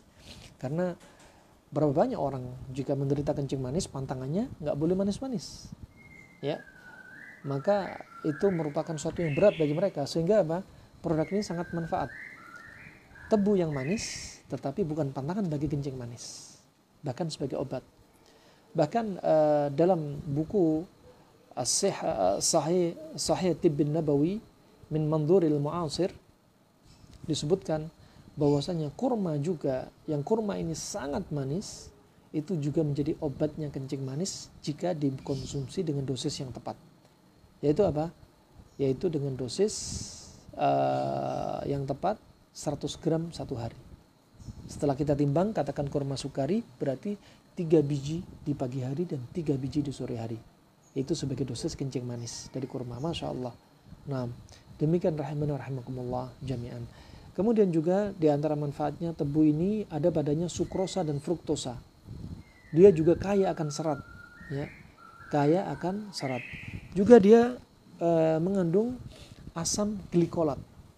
Yang mana asam glikolat menurut kedokteran modern, ya, mereka menyebutkan asam glikolat ini adalah sangat bagus untuk kasus radang dan infeksi kulit, dan bagus untuk penampilan kulit, menjaga kulit tetap segar, ya, tetap glowing kata mereka. Nah, kemudian juga kandungan mineralnya pada tebu. Kandungan mineral pada tebu, ya, juga bagus untuk osteoporosis. Terutama untuk orang-orang lansia ini sangat bagus. Tebu untuk lansia sangat bagus. Untuk kasus osteoporosisnya, ya, untuk kasus yaitu membersihkan ususnya, menjernihkan pandangan matanya, ya, untuk membuat kulitnya tetap lebih segar untuk orang lansia ini. Dan jika dia juga mengandung vitamin-vitamin untuk kebutuhan orang-orang lansia, ya, juga dia bagus sebagai antioksidan karena banyak oksidan radikal bebas yang sudah dia konsumsi dari kecil sampai tuanya, ya. Dan dia juga bagus untuk jantungnya sekaligus untuk kasus kolesterol, kencing manis, asam uratnya, ya. Masya Allah, manfaat yang sangat banyak sekali dari tebu, ya, dari tebu. Termasuk untuk kasus ibu hamil. Untuk kasus ibu hamil juga demikian, sangat bagus, ya, sangat bagus, terutama ketika sedang mual. Ini tebu juga bermanfaat, tebu ataupun jahe, ya, sangat bermanfaat. Tetapi dikonsumsi kapan? Ketika dibutuhkan saja, jangan terus menerus. Kemudian tebu ini juga diantaranya dia untuk mengurangi stres, ya, dia untuk mengurangi stres sebagaimana disebutkan tadi para ulama, ya. Disebutkan ulama masa lalu, diantaranya Affan bin Muslim As-Saffar, ya, bahwasanya ini untuk mengurangi stres. Tebu untuk mengurangi ketegangan pembuluh darah, juga arteri, juga hipertensi, ya, aterosklerosis, pengapuran pada pembuluh darah, ya. Juga dia untuk mengobati stroke, menaikkan imun, juga vitamin C-nya sebagai antioksidan. Dia juga untuk menjaga ginjal, baik saluran kemihnya semuanya, juga sekaligus dia sebagai detox, ya.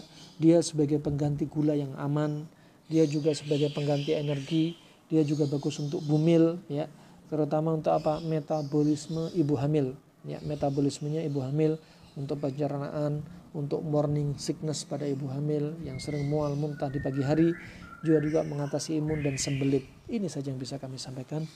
Sebenarnya masih banyak maklumat, tapi karena keterbatasan waktu dan kita butuh kesabaran untuk menuntut ilmu.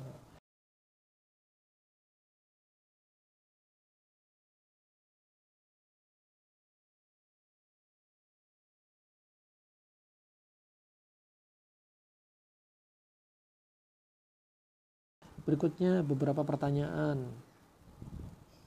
Bagaimana mengatasi penyakit epilepsi pada anak usia 6 tahun?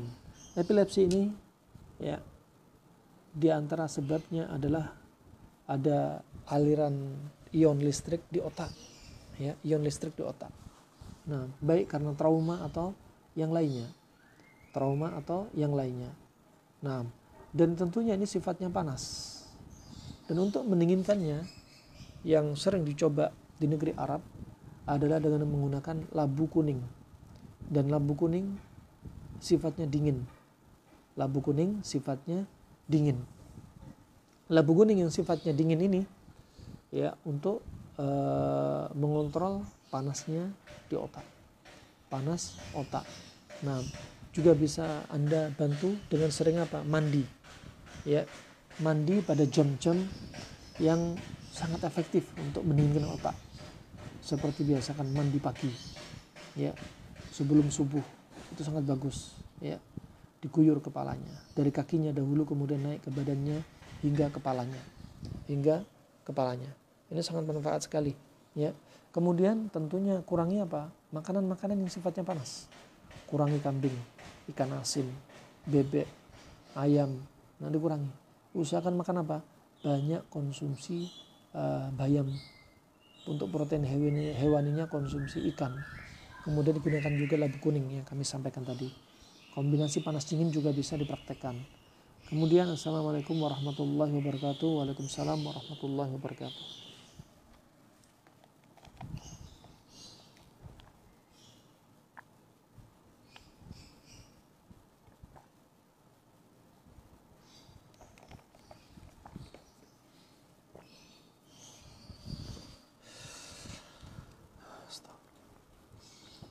Pertanyaan ketiga. Assalamualaikum Ustaz. Waalaikumsalam warahmatullahi wabarakatuh. Semoga Ustaz selalu dalam lindungan Allah, amin. Ingin bertanya, setelah ana melahirkan anak ketiga dengan normal, sudah 3 bulan setelah melahirkan, flek-flek terus tipis. Kalau tanya ke bidan katanya itu hal yang wajar apalagi sedang menyusui. Jadi rahim dibersihkan. Betul. Nah, itu terkait dengan hormonal. Karena di ovarium inilah yang berpengaruh, ya. Ovarium terkait dengan pituitari, terkait dengan tebal tipisnya rahim, ya. Semua kaitannya sama hormon. Ada orang yang langsung bersih, ada orang yang lama. Kenapa? Kait hormon. Dan ini termasuk perkara yang nggak bisa kita lihat. Pituitari nggak bisa kita lihat. Nah, kemudian pertanyaannya, anak pertama dan kedua melahirkan sesar dan setelah nifas selesai sudah bersih. Sebelumnya kan apa? Sesar. Ya. Adapun hormon ini apalagi terkait dengan normal. Ini pengaruh juga. Nah, berbeda dengan sekarang. Apakah penyebabnya? Iya, penyebabnya ini dia. Sesar sama enggak beda. Nah, tetap beda. Nah, kaitannya bedanya apa? Kembali ke hormon. Seperti ada orang enggak haid berbulan-bulan. Apa sebabnya? Hormon juga.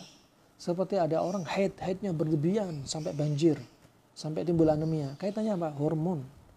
Ya, ada orang mandul, hormon. Ada orang dinding rahimnya tipis, tebal, hormon. Semuanya kembali pada hormon. Dan ini juga kembali pada hormon. Dan ketika Anda menyusui, sebenarnya itu adalah proses Anda untuk apa? Membantu proses kontraksi pada rahim. Makanya di antara terapinya, satu, Anda tambah porsi untuk menyusui bayi Anda.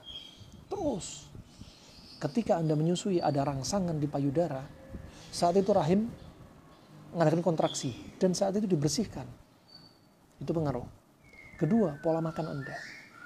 Pola makan Anda adalah merupakan terapi terbaik untuk mengobati hormon. Pola makan yang bagaimana? Panas dingin sebagaimana kami sampaikan. Ya, seperti apa? Silakan lihat link kajian, ya, link YouTube kami dengan tema dahsyatnya kombinasi panas dan dingin. Silakan simak.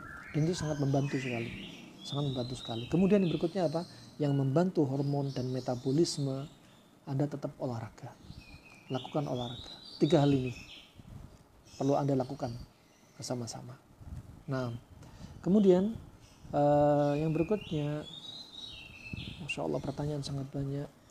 Untuk menyembuhkan kutu, ketombe, dan telurnya, bagaimana cara pemakaiannya dan berapa kali dalam sehari? Kami sudah sampaikan tadi, untuk menyembuhkan atau mengusir kutu, mengusir ketombe, pertama kita harus tahu sebabnya. Pahami kesederhanaan, simpelnya konsep panas dingin. Nah, sangat simpel sekali. Kalau Anda mungkin belajar TCM, kita mungkin lama menemukan benang merahnya karena butuh waktu belajar, dan Anda belajar dengan ahlinya, Anda menghafalkan herbalnya, afinitasnya, arah kerjanya kemana, demikian. Tapi Anda diajarkan di sini simple sekali. Panas dingin sangat simple. Kita katakan pahami konsep kesederhanaan panas dingin. Kenapa? Karena sederhana. Nah, tanpa Anda harus belajar banyak. Karena kita nggak punya waktu banyak dan kita ingin mempraktekkan teori ini. Nah, dan tentunya kedokteran Cina ini memang Masya Allah sangat ekspor dan sangat mahir. Karena mereka lebih dalam lagi. Panas dingin lebih diteliti oleh mereka lagi. Nah, tetapi teori ini tidak menafikan manfaat. Anda lihat ketombe, ya, kutu, ya, kemudian masalah-masalah di rambut ini dengan kepala ini, apa sebabnya? Anda lihat, sebagaimana teori Al-Hafidz Ibnu Hajar, ya, bahwasanya makanan yang menumpuk, satu sifat menumpuk, katakan panas dan panas menumpuk, akan menimbulkan uap. Lah uap ini kalau naik ke atas, katakan sudah naik ke kepala, maka akan menimbulkan kelembapan. Kelembapan ini adalah media terbaik untuk virus, bakteri, dan jamur. Adapun ketombe karena jamur. Ya. Kemudian kutu, kenapa kutu juga suka? Karena kutu suka lembab. Bisa jadi Anda tidur dengan anak Anda kutuan. Anda tidur satu bantal. Bisa jadi kutu nggak pindah ke kepala Anda. Kenapa? Karena kepala Anda dalam keadaan nggak lembab. Kutu akan mencari tempat yang lembab. Anak Anda kenapa? Karena anak Anda kepalanya lembab. Sehingga dia lebih memilih media yang lembab. Terapinya berarti apa? Hilangkan kelembapan. Caranya bagaimana? Untuk makan pola panas dingin. Pola makan panas dingin, ya, untuk menormalkan kondisi tubuh kita. Kedua, dari luar apa? Ini yang sudah panas berlebihan sehingga timbul lembab, dikasih apa? Dikasih sifatnya yang mendinginkan. Di antara sifat yang mendinginkan adalah buah bidara dan daun bidara. Kalau Anda nggak dapat buah bidara, cukup daunnya saja. Kalau ada buahnya, maka itu lebih baik. Buah dengan daun ditumbuk. Kalau nggak dapat, cukup daun. Daun ditumbuk, ya. Kemudian bisa Anda campur air, sedikit anget, ya, biar partikelnya mudah keluar. Kemudian Anda oleskan di kepala. Anda oleskan di kepala, biarkan 1 jam. Itu setiap hari, jika bisa dilakukan pagi sore. Kalau nggak bisa, cukup sehari sekali. Ya. Dari dalam pola makan diperbaiki. Panas, dingin. Kalau mau tambah efek dari dalam, minum juga rebusan daun bidara. Nah, rebusan daun bidara. Kalau orang dewasa, dosisnya 1 genggam, genggaman mereka masing-masing.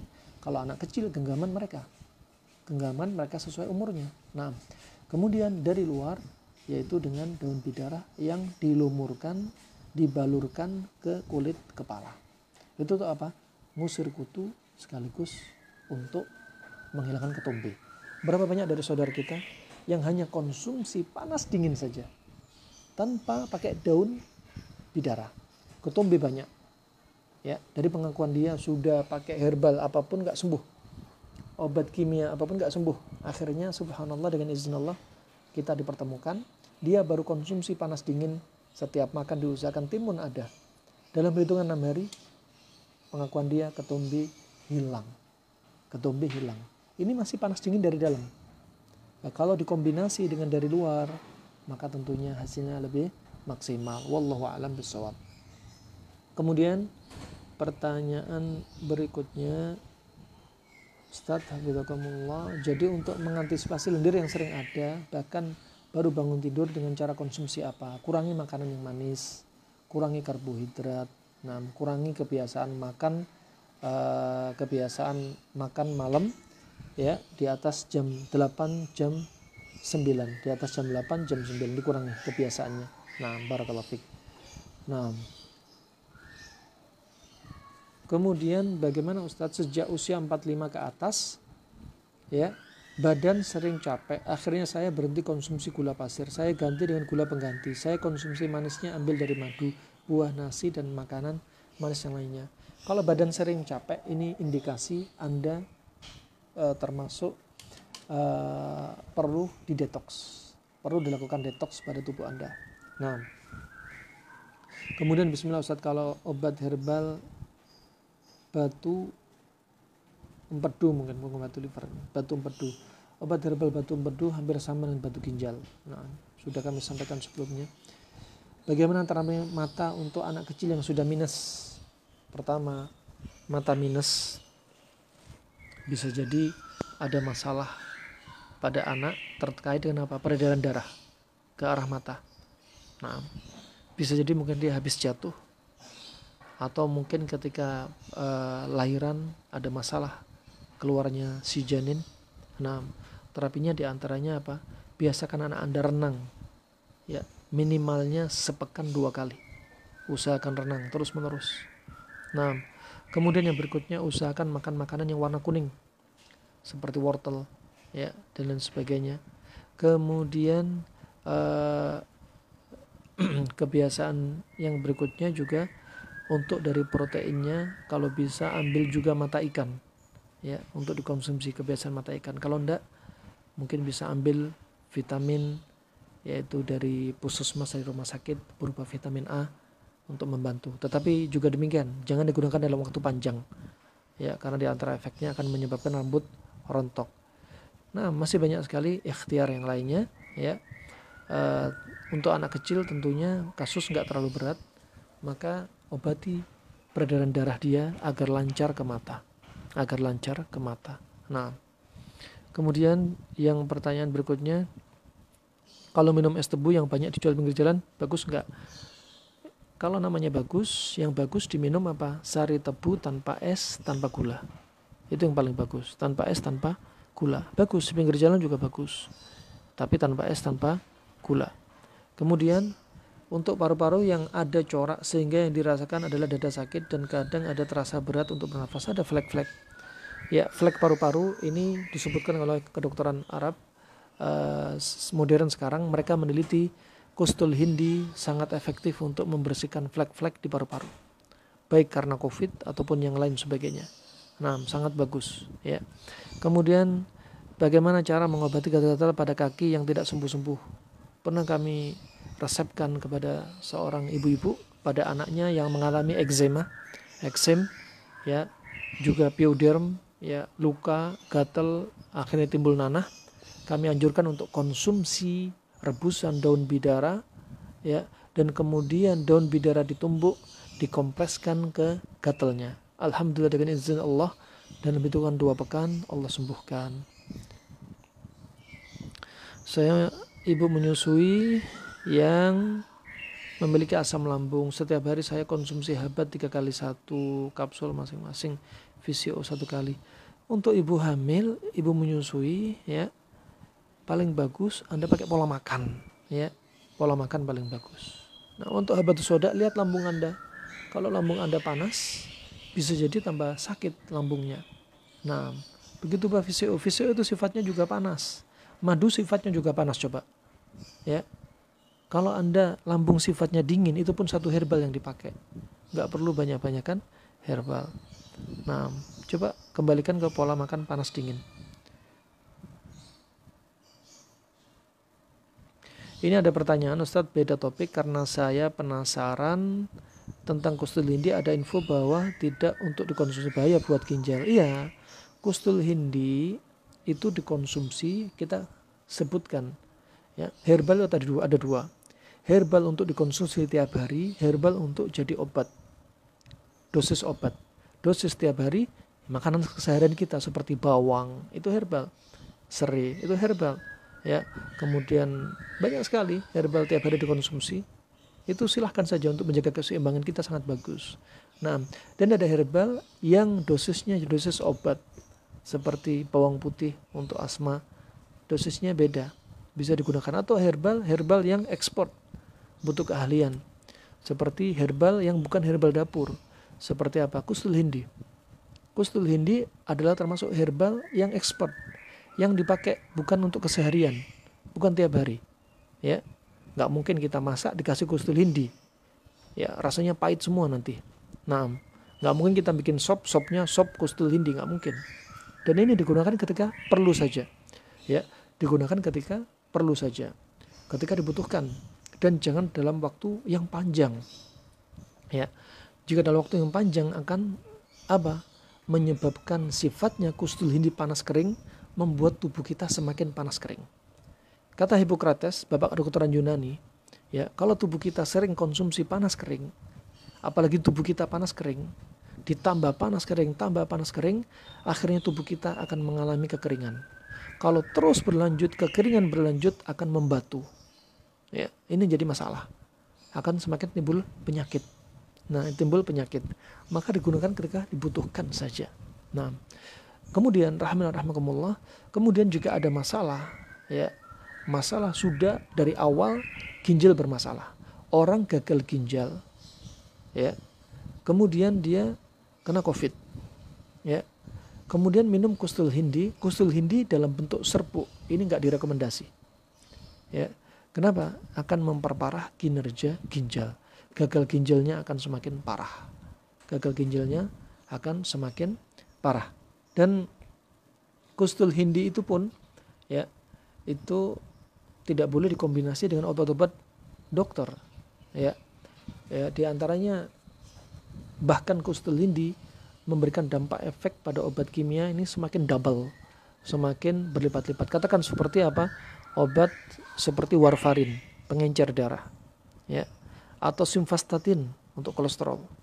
Ketika dia minum obat kimia dengan kustul hindi, maka efek obat kimia ini akan semakin berlipat-lipat lebih dahsyat. Justru akan membahayakan organ. Terus untuk kustul hindi bagaimana? Kalau aman untuk ginjal diapakan? Direbus. Ya, direbus. Kalau dibakar, mau diapain? Dibakar. Kalau dibakar ditumbuk, kemudian dikonsumsi, nggak boleh juga. Nah, maka kalau sudah ada masalah ginjal, herbal seperti ini cukup diminum airnya, dan itu paling aman. Barakallahu fiik. Nah, kemudian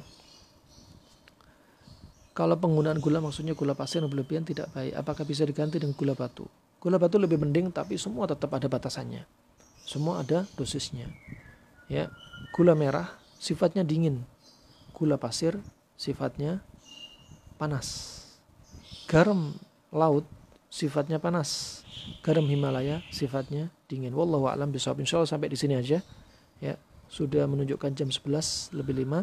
Harap dimaklumi jika ada kekurangan atau kesalahan dari saya karena keterbatasan ilmu saya, dan tentunya masih banyak yang lain yang lebih mahir dan lebih paham.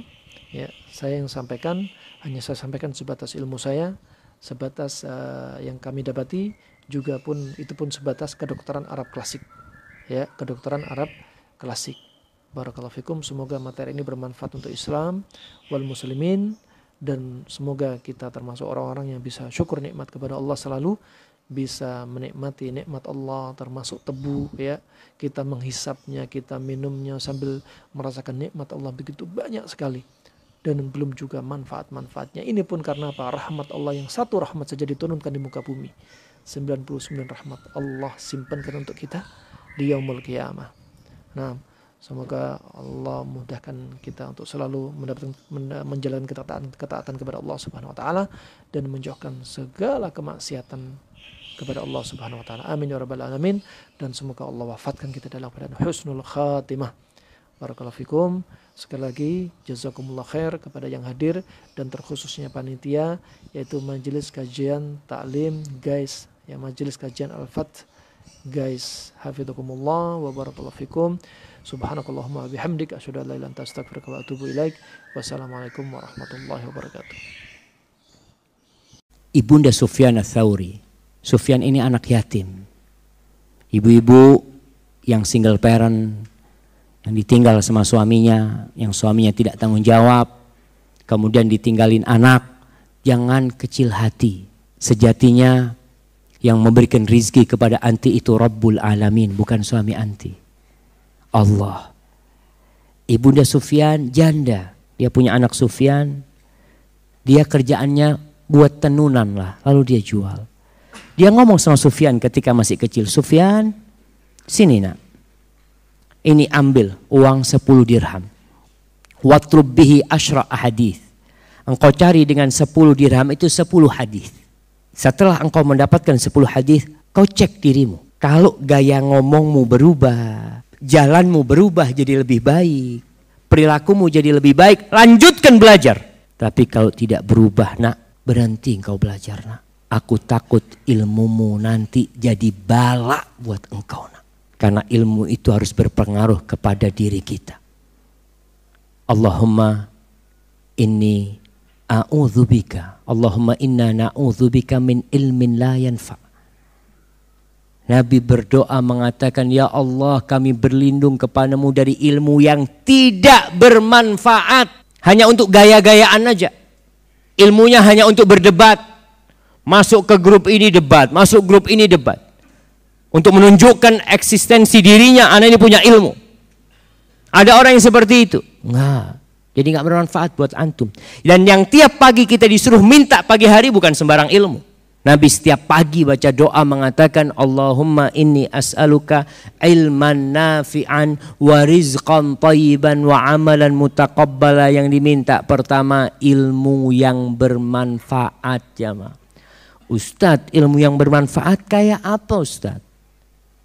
Ilmu yang bermanfaat adalah ilmu yang mewariskan rasa takut kepada Allah. Tapi kalau antum dapat ilmu, antum tambah berani sama Allah, tambah meremehkan dosa, perilakunya tambah buruk, berarti ilmu antum gak bermanfaat. Hadza wallahu a'lam bishawab.